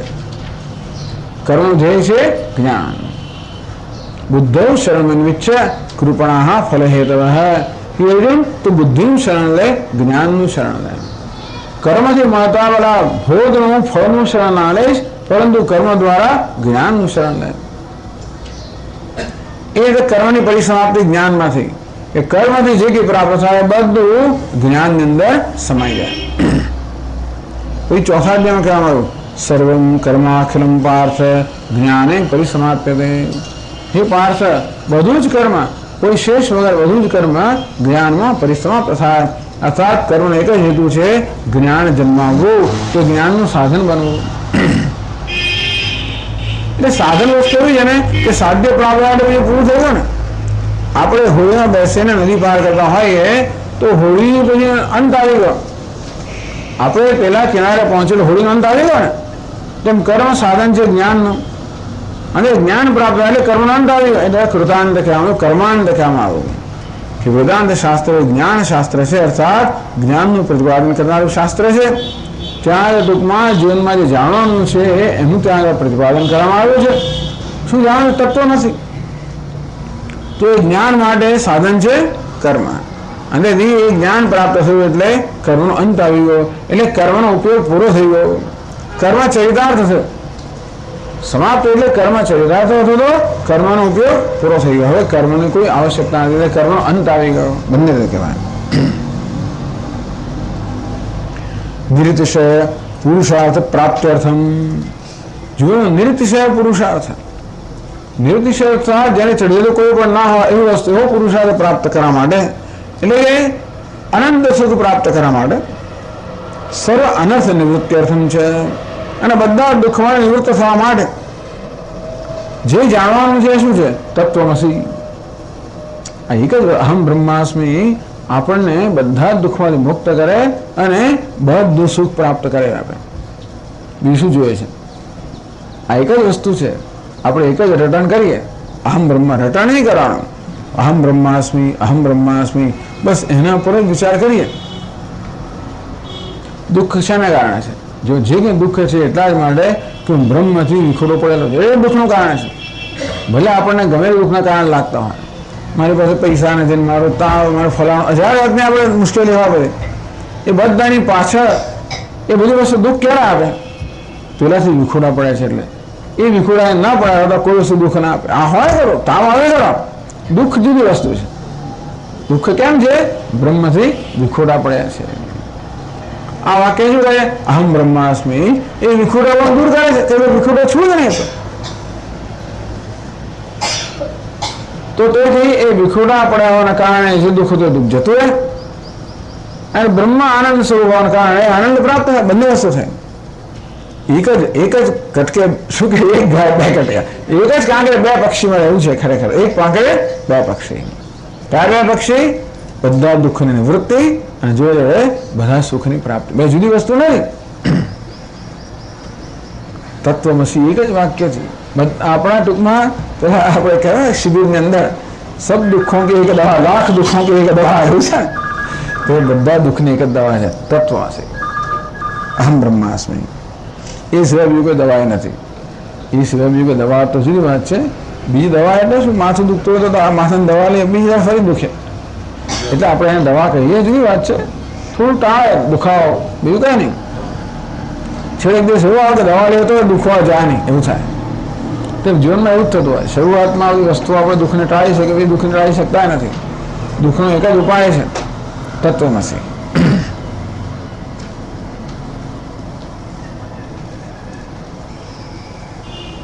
ટૂંકમાં આ સાંગ વેદાંત શાસ્ત્રનો એક જ વિષય છે, આત્મા, બ્રહ્મ, સત્ય. તો પછી કોઈ પ્રશ્ન કર્યો કે ભાઈ આપણું આવું વેદાંત શાસ્ત્ર જે છે એ તો માત્ર તત્વના જ્ઞાનનું પ્રતિપાદન કરે, એમાં કર્મની વાત ક્યાં આવે? સાંખ્ય વૃદ્ધાંત પ્રોક્તાની વેદાંતની અંદર આ કર્મની ચર્ચા કેમ આવી? એ પ્રશ્ન થાય ને. વેદાંત શાસ્ત્ર જો માત્ર આત્મજ્ઞાનનું પ્રતિપાદન કરતું હોય એ જ જરૂરી છે. જીવનમાં જરૂર આ બધા દુઃખમાંથી મુક્ત થવા માટે અને વધુ સુખ પ્રાપ્ત કરવા એક જ વસ્તુ જરૂરી છે, આ જ્ઞાન. અહમ બ્રહ્માસ્મિ. એટલી ચર્ચામાં બીજું શું વધારે હોય શું? તો આવા માત્ર તત્વજ્ઞાનનું પ્રતિપાદન કરનારા શાસ્ત્રમાં આ કર્મની ચર્ચા કરવાની જરૂર કેમ પડે? એવું કોઈ પૂછ્યું. ટૂંકમાં સાંખ્ય એટલે વેદાંત ખરું કે નહીં એ પણ એક પ્રશ્ન થાય ને. સાંખ્ય શબ્દનો અર્થ વેદાંત કર્યો, તો વેદાંત જો કર્યો તો પછી વેદાંતના કર્મની ચર્ચા શું કેમ આવે? કિમર્થમ અનાત્મભૂતાની અવસ્તુની. વેદાંત શાસ્ત્ર વસ્તુની ચર્ચા કરે, સત્યની ચર્ચા કરે તો જ અવસ્તુ છે, મિથ્યા છે, અસત્ય છે અને અનાત્મ રૂપ છે. એવા કર્મની ચર્ચાનો ત્યાં શું અવકાશ? એની જરૂર છે. કોઈ લોક સિદ્ધાંત બધા જાણે છે, એમાં કે ભગવાને કહેવાની જરૂર નહીં પડતી કે કોણ કર્મ કરે છે. 5 કર્મ કરવા જાણે છે. લોક સિદ્ધાંત છે કર્મ કારણાની પંચ પ્રતિપાદ્યંતે. બધા જાણે છે કે ભાઈ આ કર્મ શરીર થઈ રહ્યું છે, આને થઈ રહ્યું છે.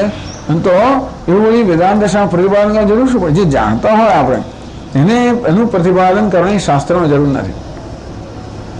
આપણે ન જાણતા હોય ન જાણી શકીએ એ વસ્તુ ત્યાં કહેવાની હોય. આપણે જાણતા હોય તો જાણી શકીએ એ ત્યાં કહેવાની જરૂર નથી. એટલે કહો કૃતાંતે. તો કે નહીં, આ વેદાંત કેવું છે? આ કર્મની ચર્ચા કેમ કરવામાં આવી? એનો અંત લાવવા માટે. એટલા માટે વેદાંતમાં કર્મની ચર્ચા છે. અંત પરિસમાપ્તિ. તો જ્યારે તત્વજ્ઞાન જન્મે ત્યારે આ બધા આ કર્મનો અંત આવી જાય. લોકો એમ માને છે કે કર્મ અમે જાણીએ, પણ લોકો જાણતા નથી. અનાત્મભૂતાની આત્મતયા મિથ્યા જ્ઞાન આરોપણે ગૃહિતાની. ખરેખરમાં અનાત્મા થઈ રહ્યો છતાં પણ એ મિથ્યા જ્ઞાનથી પોતાના આરોપ કરીને આત્મા કરી કરવા એવું માને છે લોકો.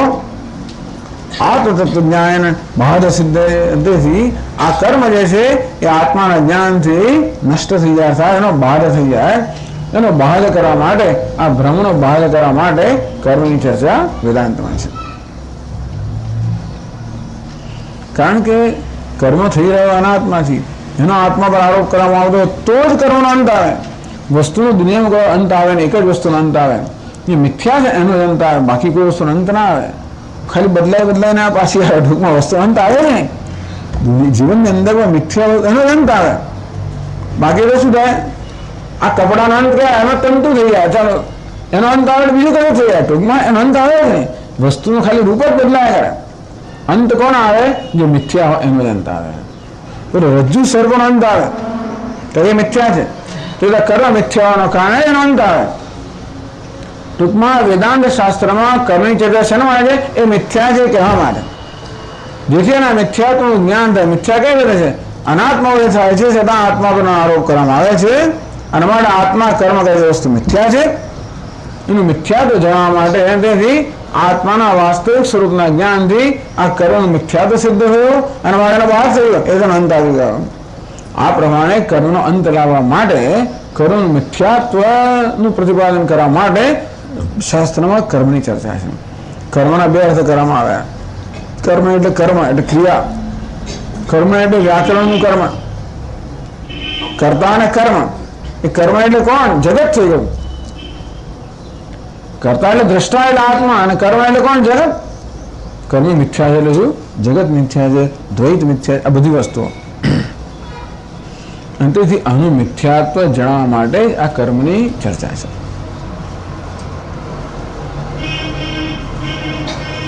અતઃ આત્મન કર્મ અસંબંધ પ્રતિપાદનાય. તો કે આત્મા કોઈ રીતે કર્મથી સંબંધિત નથી એ પ્રતિપાદન કરવા માટે અનાત્મભૂતાની પંચકર્મ કારણાની. તો કર્મ સાથે આત્માનો કોઈ સંબંધ નથી એ પ્રતિપાદન કરવા માટે એમ કહે છે કે અનાત્મા વડે કર્મ થાય છે. અનાત્મા કોના વડે? આ પાંચ વડે થાય છે. અનાત્મા તો બહુ છે બધો, એમાંના પાંચ વડે કર્મ થાય છે. તેનો હેતુ એ કહે છે કે આત્મા વડે કર્મ થતા નથી. આત્મા કોઈ રીતે કર્મ સાથે સંબંધિત નથી. માયા કલ્પિતાની, ખરેખર આ બધા માયાથી કલ્પિત છે. તેથી લોકો જાણે છે તો પણ અનુવાદ કરવામાં આવે છે. કર્મ વિશે લોકો જાણે છે તો અનુવાદ કરવામાં આવે છે. એટલા જ માટે કે આત્મા અસંગ છે, અકર્તા છે એ પ્રતિપાદન કરવા માટે. અને તેથી કર્મની ચર્ચા કરવામાં આવી કે દ્વૈતની ચર્ચા કરવામાં આવી. મારે અદ્વૈત સિદ્ધાંતને હાનિ થતી નથી. તમારો સિદ્ધાંત અદ્વૈત છે, તમારો વેદાંત શાસ્ત્ર કર્મની ચર્ચા કેમ કરો છો? કર્મની ચર્ચા કરવાથી જ્ઞાનની ચર્ચામાં કે જ્ઞાનના પ્રતિપાદનમાં કોઈ હાનિ થતી નથી. એટલા માટે કર્મ એટલે કૃતાંત વિશેષણ આપ્યું ભગવાને. નથી વેદાંત કહ્યું તો બરોબર નહીં, સાંખ્ય કૃતાંતે. એટલે શંકરાચાર્ય આત્મજ્ઞાને સંજાતે સર્વકર્મણામ નિવૃત્તિમ દર્શયતિ. આત્મજ્ઞાન જયારે ઉત્પન્ન થાય ત્યારે બધા જ કર્મની નિવૃત્ત થઈ જાય. હું કર્મ કરતો જ નથી, આ જ્ઞાનથી જ કર્મની નિવૃત્ત થઈ જાય.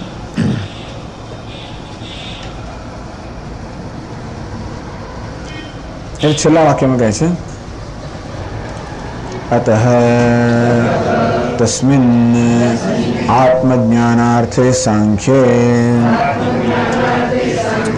કૃતાંતે વેદાંતે પ્રોક્તાની કથિતાની સિદ્ધયે નિષ્પત્યર્થમ સર્વકર્મણાં. અતઃ તેથી તસ્મિન આત્મજ્ઞાનાર્થે સાંખ્ય કૃતાંતે.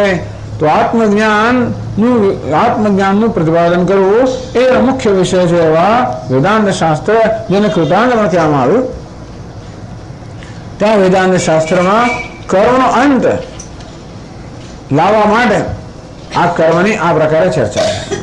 પ્રોક્તાની કથિતાની સિદ્ધે સર્વકર્મણામ, કે બધા જ કર્મ અનાત્મા વડે થાય છે એવું વેદાંત શાસ્ત્રમાં પ્રતિપાદન કરવામાં આવ્યું છે.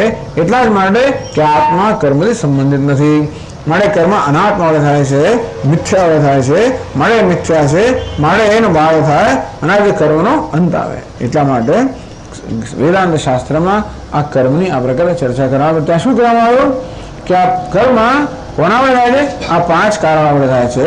એમાં આત્મા નથી, એટલે કે આત્મા કર્મથી અસંબંધિત છે એ કહેવા માટે.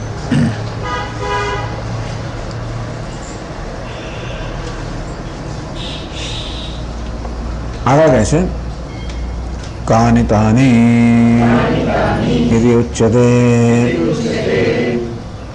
આ પાંચ કયા છે ભાઈ કારણો? કાની તાની એવી રીતે પ્રશ્ન પૂછવામાં આવે. ઉચ્યતે હવે પછીના શ્લોકમાં એનો ઉત્તર આપવામાં આવે છે. 14ના શ્લોકમાં કહે છે અધિષ્ઠાનમ તથા કર્તા કર્ણમ ચ પૃથગ વિધમ વિવિધાશ્ચ પૃથક ચેષ્ટાઃ દૈવમ ચૈવાત્ર પંચમમ.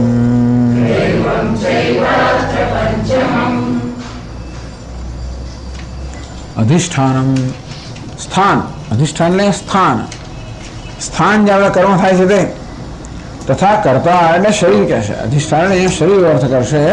ભાઈ કર્તા એટલે પેલો જીવાત્મા, કરણ એટલે ઇન્દ્રિયો, પૃથક વિધમ કરણ બધી જ્ઞાનેન્દ્રિયો, કર્મેન્દ્રિયો વગેરે, મન, વિવિધાશ્ચ પૃથક ચેષ્ટા, વિવિધ પ્રાણની બધી ચેષ્ટાઓ, દૈવમ ચ અત્ર પંચમમ અને પાંચમું દૈવ, આ મળીને આ પાંચ વડે બધા કર્મ થાય છે.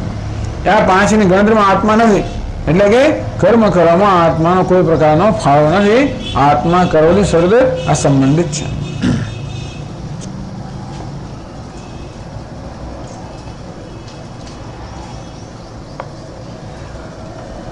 તો ભાષ્યમાં કહે છે અધિષ્ઠાનમ ઈચ્છા દ્વેષ સુખ દુઃખ જ્ઞાનાદીનામ અભિવ્યક્તેઃ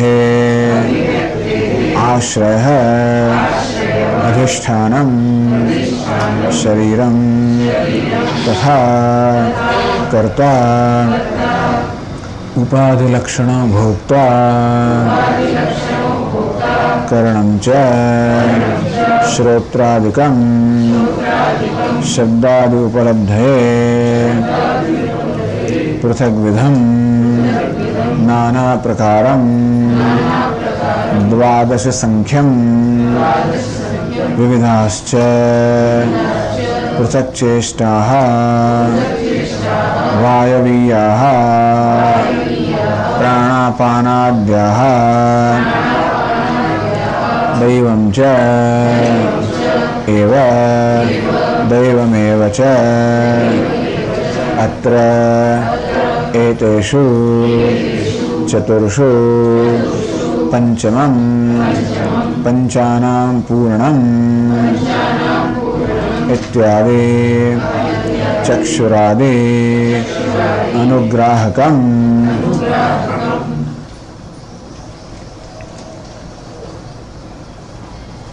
तो अधिष्ठानम स्थान, स्थान ने अधिष्ठान, अधिष्ठान अधिष्ठान થઈ ગયો સંજ્ઞા નિયમોથી, પણ સ્થાન અધિ એટલે સ્થાન, ખરેખર અધિકરણ. સાતમી વિભક્તિને અધિકરણ કહેવામાં આવે છે. જે સ્થાન એ બધું થતું હોય, જે સ્થાનમાં બધું થાય છે, એટલે ઈચ્છા દ્વેષ સુખ દુઃખ જ્ઞાનાદિના, આપણે ઈચ્છા દ્વેષ સુખ દુઃખ જ્ઞાન બધી વસ્તુઓની અભિવ્યક્તિનું જે સ્થાન, જે આશ્રય છે, એને અહીં અધિષ્ઠાન કહેવામાં આવ્યું. એટલે કે આપણું શરીર, એ આ બધી વસ્તુ રહેલી છે સૂક્ષ્મ શરીરમાં. ઈચ્છા દ્વેષ સુખ દુઃખ જ્ઞાન બધું સૂક્ષ્મ શરીરમાં રહેલું છે. પણ એ સૂક્ષ્મ શરીર માત્ર આ બધી વસ્તુની અભિવ્યક્તિ માટે પૂરતું નથી. એને સ્થૂળ શરીર હોય તો જ આ બધું અભિવ્યક્ત થાય.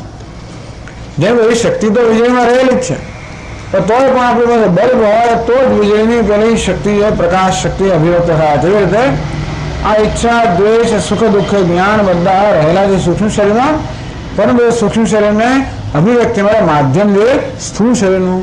હવે આ બધી વસ્તુઓના અભિવ્યક્તિ માટે આશ્રયભૂત છે, સ્થાનભૂત છે.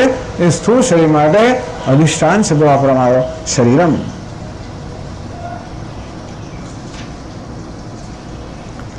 कर्ता उपाधिलक्षण भोक्ता, उपाधिलक्षण बुद्ध्यादि उपाधि तल्लक्षण तत्स्वभाव है.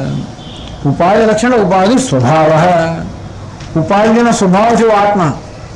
ઉપાધિ સ્વભાવ છે. ઉપાધિ કોને કહેવાય? આપણી બુદ્ધિ, મન, ઇન્દ્રિયો, શરીર આ ઉપાધિ છે. એ ઉપાધિનો સ્વભાવ બની ગઈ છે. તો કેવા બને? ઉપાધિમાં અહમ ભાવને કારણે જે ઉપાધિ જેવો બની ગયો છે. જેમ સ્ફટિક પોતે તો બિચારો સ્વચ્છ હોય, પરંતુ એ લાલ રંગનું અનુસરણ કરવાના કારણે સ્ફટિક જેને લાલ રંગ બની ગયો. તો લાલ રંગ એ ઉપાધિ, પણ એનો સ્વભાવ બની ગયો સ્ફટિકનો. જાણે કે તો આત્મા ખરેખર તો નિત્ય શુદ્ધ બુદ્ધ મુક્ત છે, પરંતુ સ્ફટિક જેવો શુદ્ધ છે. પણ આ ઇન્દ્રિયો વગેરેનું અનુસરણ કરવાના કારણે એ જાણે કર્મ કરતો એમ દેખાય છે. વ્યાપારી વા વિવેકનામ, આત્મબોધમાં કહેવામાં આવ્યું અવિવેકી લોકો માટે આ બધો આત્મા વ્યાપાર કરતા હોય એવું જણાય છે. ખરેખર ઇન્દ્રિયની ચેષ્ટા વ્યાપાર કરે છે તો આત્મા વ્યાપાર કરતા એમ જણાય છે. તદ્ધર્માન આત્મનિ પશ્યન ઉપહિર અનાત્માના ધર્મનો આત્મા પર ધ્યાન કરનાર જે છે એને આપણે કર્તા કહો, ભોગતા કહો, જીવાત્મા કહો. એને એટલે એ ચિલાભાસ તો બીજી વસ્તુ એ પણ જોઈએ, કર્મ કરનાર જોઈએ, કર્તા. કરણમ છે ત્રીજું કરણ સાધનો જોઈએ. આત્માને કર્મ કરવા માટે એક સ્થળ જોઈએ. જેમ કે આપણા કુંભારને ઘરે બનાવવા માટે એક તો જોઈએ સ્થળ અને વાળો જોઈએ જ્યાં બેસીને કામ કરે. વળી કામ કરવા માટે એની પાસે પેલો ચાકડો વગેરે પણ જોઈએ ને, સાધન પણ જોઈએ. એ કામ કરનાર કુંભાર પણ જોઈએ તો જ તેમાં કર્મ થઈ શકે ને. વળી ખાલી ચાકડો હોય ને કુંભાર હોય ને બેઠો વાળા નહીં અને પછી બધી એને પ્રયત્ન કરવો પડે, ફેરવો પડે, ચાકડો જાત જાતની બધી ચેષ્ટાઓ કરવી પડે. હાથ પગ તો જોઈએ ને, જોડે જોડે હાથ પગની ચેષ્ટા કરવી પડે. મારે હાથ પગ એટલું પૂરતો નથી. એ ચેષ્ટા ક્યારે કરી શકે? એ ક્યારે કરી શકે? હાથ પગ ચાલતો હોય ત્યારે, એનો વળી વાળો હોય ત્યારે, ચાકડો હોય ત્યારે, એવું ક્યારે હોય? એના પર ઈશ્વરનો અનુગ્રહ હોય ત્યારે, દેવતાનો અનુગ્રહ હોય ત્યારે. એટલે કોઈ પણ કરવા માટે આ 5 વસ્તુ જોઈએ. એક તો સ્થાન જ્યાં બેસીને કર્મ થાય, બીજું કર્મ કરનાર જેમ કે કુંભાર, ત્રીજું પેલો ચાકડો એટલે સાધન, પછી જોડે ચેષ્ટા તો કે હાથ પગ પણ સાધન છે, એ બધાનો ઉપયોગ કરવાનો ચેષ્ટા. અને આ બધું જેને કારણે શક્ય બને છે એવા ઈશ્વરનો અનુગ્રહ. 5 વસ્તુ જોઈએ. એ જે કહે છે આપણો શરીર વાળો છે, શરીર છે ને એ વાળો છે, ત્યાં બેસીને આ જીવાત્મા કર્મ કરે છે. કર્મ કરનાર કોણ છે? જીવાત્મા. શેનાથી કર્મ કરે છે? ઇન્દ્રિયોથી. કર્ણમ છે શ્રોત્રાદિકમ શબ્દાદિ ઉપલબ્ધે. એટલે આપણી 5 જ્ઞાનેન્દ્રિયો, કર્મેન્દ્રિયો, મન, બુદ્ધિ મળીને 12 જે છે એ કરણ છે, 10 બાહ્ય કરણ છે, 2 અંતઃકરણ છે. તો પૃથક વિલમ કરણ નાના પ્રકારમ, અનેક પ્રકારનું આ કરણ જે છે સાધન. દ્વાદશ સંખ્યમ, 12 એની સંખ્યા છે એવા સાધન એ પણ જોઈએ. વિરાસ્ત પૃથક ચેષ્ટા, અને જુદી ચેષ્ટાઓ. આ કરણ ઉપયોગ વાય ચેષ્ટા પ્રાણ છે ને આપણો, એના દ્વારા જ્ઞાનેન્દ્રિયો, કર્મેન્દ્રિયો આપણે પ્રવૃત્ત કરવી પડે તો જ કર્મ થાય. એટલે આત્માએ કર્મ ક્યારે કરે છે? જીવાત્મા કર્મ કરી ક્યારે શકે? એની પાસે કર્મના સાધન છે, કર્મેન્દ્રિયો છે, જ્ઞાનેન્દ્રિયો વગેરે, છતાં પણ પ્રાણની ચેષ્ટા હોય ત્યારે કર્મ થઈ શકે. અને આ બધું ક્યારે શક્ય બને? દૈવમ છે. આ પંચમમ, 5મો દેવ. 5મું એટલે શું? 5મું દેવ નહીં, ઘણા બધા દેવોમાં પંચમમ દૈવમ એનો અર્થ છે 5મું દેવ. જ્યારે 10-15 દેવો હોય 5મું દેવ આના માટે જવાબદાર છે એવું નહીં. 5મું દેવ એટલે આ 4 ઉપરાંત 5મું દેવ એમ. દૈવમ છે પંચમમ, આ 4 અને ઉપરાંત 5મું દૈવમ. એટલે કહ્યું પંચમમ પંચાણામ પૂર્ણમ. બાકી દૈવ અનેક પ્રકારના હોવાનો 5મું દૈવ એવું નહીં. ગ્રહ કોઈ ફલાણો ગ્રહ, 9મો ગ્રહ એવું નહીં, 10મો ગ્રહ એવો ગ્રહ નહીં, 10મો નહીં. એટલે પણ આ દેવતા 5મું એટલે ઘણા બધા દેવતાઓનો 5મો દેવ એવો નહીં, પણ દેવ તો એક જ છે. બધા 4નો ઉલ્લેખ કર્યો અને 5મું દેવ. આ 4 ને 5મું દૈવમ. એટલે પંચાનામ પૂર્ણમ, આ 5 સંખ્યાનું પૂર્ણ કરનાર જે દૈવ છે કોણ દેવ? ચક્ષુરાદિ અનુગ્રાહકમ. આપણી ઇન્દ્રિયો ચક્ષુ વગેરે છે એનો અનુગ્રહ કરનાર, જેના અનુગ્રહથી આપણી ઇન્દ્રિયો કામ કરે. કરતા જે છે ને અધિકાર કરતુ અહંકારસ્ય અધિષ્ઠાત્રી દેવતા રુદ્ર. અહંકાર ક્યારે પોતાનું કાર્ય કરી શકે? એનો અધિષ્ઠાન દેવતા રુદ્ર છે, એનો અનુગ્રહ ત્યારે. કર્ણાનામ છે અધિષ્ઠાત્ર દેવતા સુપ્રસિદ્ધ. દરેક ઇન્દ્રિયોનું પણ અધિષ્ઠાન દેવતા છે. સંસ્કૃતમાં દેવતા શબ્દ સ્ત્રીલિંગ છે. ગુજરાતીમાં આપણે સ્ત્રીલિંગ વાપરતા નથી, પણ સંસ્કૃતમાં સ્ત્રીલિંગ શબ્દ છે. આવી 5 જ્ઞાનેન્દ્રિયો છે: શ્રોત્ર, ત્વક, ચક્ષુ, રસન, ઘ્રાણ. 5 એને 5 અધિષ્ઠાન દેવતાઓ છે. આવી શ્રોત્રના દેવતા છે દિગ્ દેવતા. પછી ત્વક સ્પર્શેન્દ્રિય દેવતા છે વાયુ. ચક્ષુના દેવતા છે સૂર્ય, રસના દેવતા છે કોણ? વરુણ, અને ઘ્રાણના દેવતા છે અશ્વિની. જે કહેવામાં છે એવી રીતે વન્ની ઇન્દ્રો ઉપેન્દ્ર મિતા એ છે અશ્વિની. પછી 5 કર્મેન્દ્રિય વાક પાણી પાર પાયુ ઉપસ્થ. એને કોણ 5 દેવતા? વાઘ ઇન્દ્રિયોનો અગ્નિ. પછી હાથના દેવતા ઇન્દ્ર, પગના દેવતા ઉપેન્દ્ર. એનું ઉપેન્દ્ર પણ કહેવાય. ઉપેન્દ્ર એટલે વામન એટલે વિષ્ણુ. બ્રહ્મ ઉપેન્દ્ર, વન્ની ઇન્દ્ર ઉપેન્દ્ર. ઉપસ્થના વાયુ એના મિત્ર, અને ઉપસ્થના પ્રજાપતિ. આ પ્રકારે દેવતાઓ છે. પછી અંતઃકરણ મન બુદ્ધિ અહંકાર ચિત્ત એ બધાના કોણ?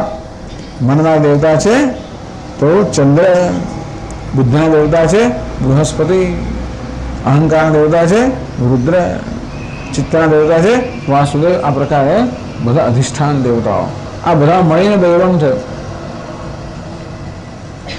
પછી 5 પ્રાણ જેના પણ દેવતાઓ છે. 5 પ્રાણ, પાણ અપાન પ્રાણ અપાન વ્યાન ઉદાન સમાન કોણ છે? સદ્યો જાત વામદેવ અઘોર તત્વ ઈશાન. આ શિવજીના રુદ્રના 5 જે સ્વરૂપો છે એ 5 પ્રાણના દેવતાઓ છે.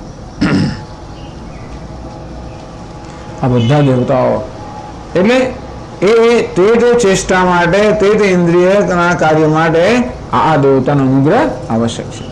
ટૂંકમાં દેવતાનો અનુગ્રહ હોય ત્યારે, અને સાથે સાથે આ પુરુષાર્થ હોય ત્યારે કર્મ થાય. બસ એટલે ભગવાન કહેવા માંગે છે કે કર્મ આ રીતે અનાત્મા વડે થાય છે. આત્મા કર્મ એવું માનવું એ ભ્રમ છે, અને ભ્રમ હોય તો કર્મનો ત્યાગ ન થાય. આ જ્ઞાનથી કર્મનો ત્યાગ થાય, કર્મનો સંન્યાસ થાય. ઓમ પૂર્ણમદ પૂર્ણમિદં પૂર્ણાત પૂર્ણમુદચ્યતે પૂર્ણસ્ય પૂર્ણમાદાય પૂર્ણમેવાવશિષ્યતે. ઓમ શાંતિ શાંતિ શાંતિ. શંકરં શંકરાચાર્યં કેશવં બાદરાયણં સૂત્રભાષ્યકૃતૌ વંદે ભગવन्तौ પુનઃ પુનઃ. ઈશ્વરો ગુરુરાત્મેતિ મૂર્તિભેદવિભાગિને વ્યોમવદ્વ્યાપ્તદેહાય દક્ષિણામૂર્તયે નમઃ. ઓમ શાંતિ શાંતિ શાંતિ. હરિ ઓમ. શ્રી ગુરુભ્યો નમઃ. હરિ ઓમ.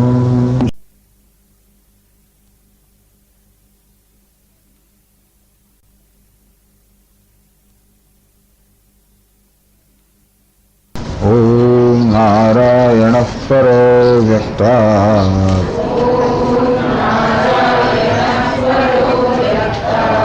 અંડમવ્યક્તસંભવम्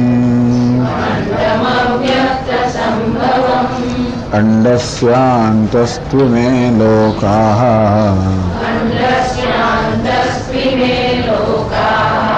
સપ્તદ્વીપા ચ મેદિની.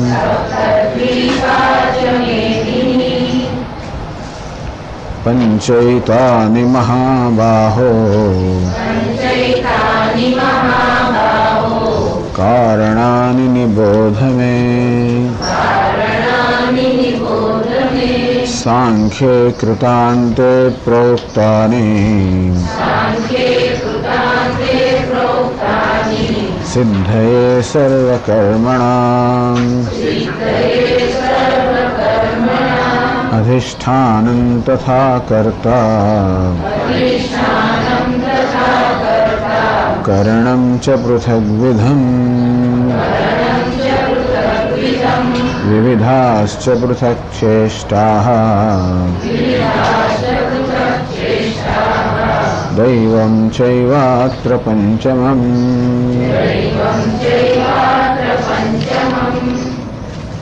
पंचैतानि महाबाहो कारणानि निबोध में. हे महाबाहो, आप 5 કર્મણા સિદ્ધે સર્વકર્મણામ, જે કે કર્મ મનુષ્ય વડે કરવામાં આવે છે એ બધા કર્મ આ 5 કારણોથી થાય છે. નિબોધ મેં તું સાવધાનીથી મારી પાસેથી સાંભળ કે કોણ એ છે જે આ કર્મ કરનાર છે. આગળ કહેવામાં આવ્યું નહીં દેહ વૃતા શક્યમ ત્યક્તુમ કર્માણી અશેષતઃ, જે દેહધારી છે એના વડે સર્વ રીતે કર્મ કરવાનો ત્યાગ શક્ય નથી. દેહધારીનો અર્થ એવો કરવામાં આવ્યો, દેહમાં જેને અહમ બુદ્ધિ છે તો દેહમાં ઉપાધિમાં અહમ બુદ્ધિ ધરાવનાર વડે સર્વ કર્મનો ત્યાગ થઈ શકે નહીં. કેમ ના થઈ શકે? કારણ કે આ દેહ અર્થાત ઉપાધિ સર્વ કર્મ થાય છે. તો ઉપાધિમાં અહમ ભાવ ધરાવતો હોય એ પોતે કર્મ કરે છે એ પ્રકારનું અભિમાન પણ ધરાવતો હોય, અંદરથી સર્વ કર્મનો ત્યાગ શક્ય જ નથી. તો કર્મ કોણ કરે છે એ ભગવાન બતાવવા માંગે છે કે કેવી રીતે દેહધારી વડે સર્વ કર્મનો ત્યાગ શક્ય ન બને, અને જે રીતે આ દેહમાંથી અર્થાત ઉપાધિના અહમ ભાવ મુક્ત થયો એ કેવી રીતે સર્વ કર્મથી મુક્ત છે ભગવાન બતાવવા માંગે છે. 5 જે છે એ સર્વ કર્મના કારણો છે, અર્થાત એમના વડે જ બધા કર્મ થાય છે. સાંખ્ય કૃતાંતે પ્રોક્તાની, આ સાંખ્ય અર્થાત વેદાંત શાસ્ત્રમાં કૃતાંત ને સર્વ કર્મનો અંત આવી ગયા છે. એટલે વેદાંત શાસ્ત્ર જે આત્માના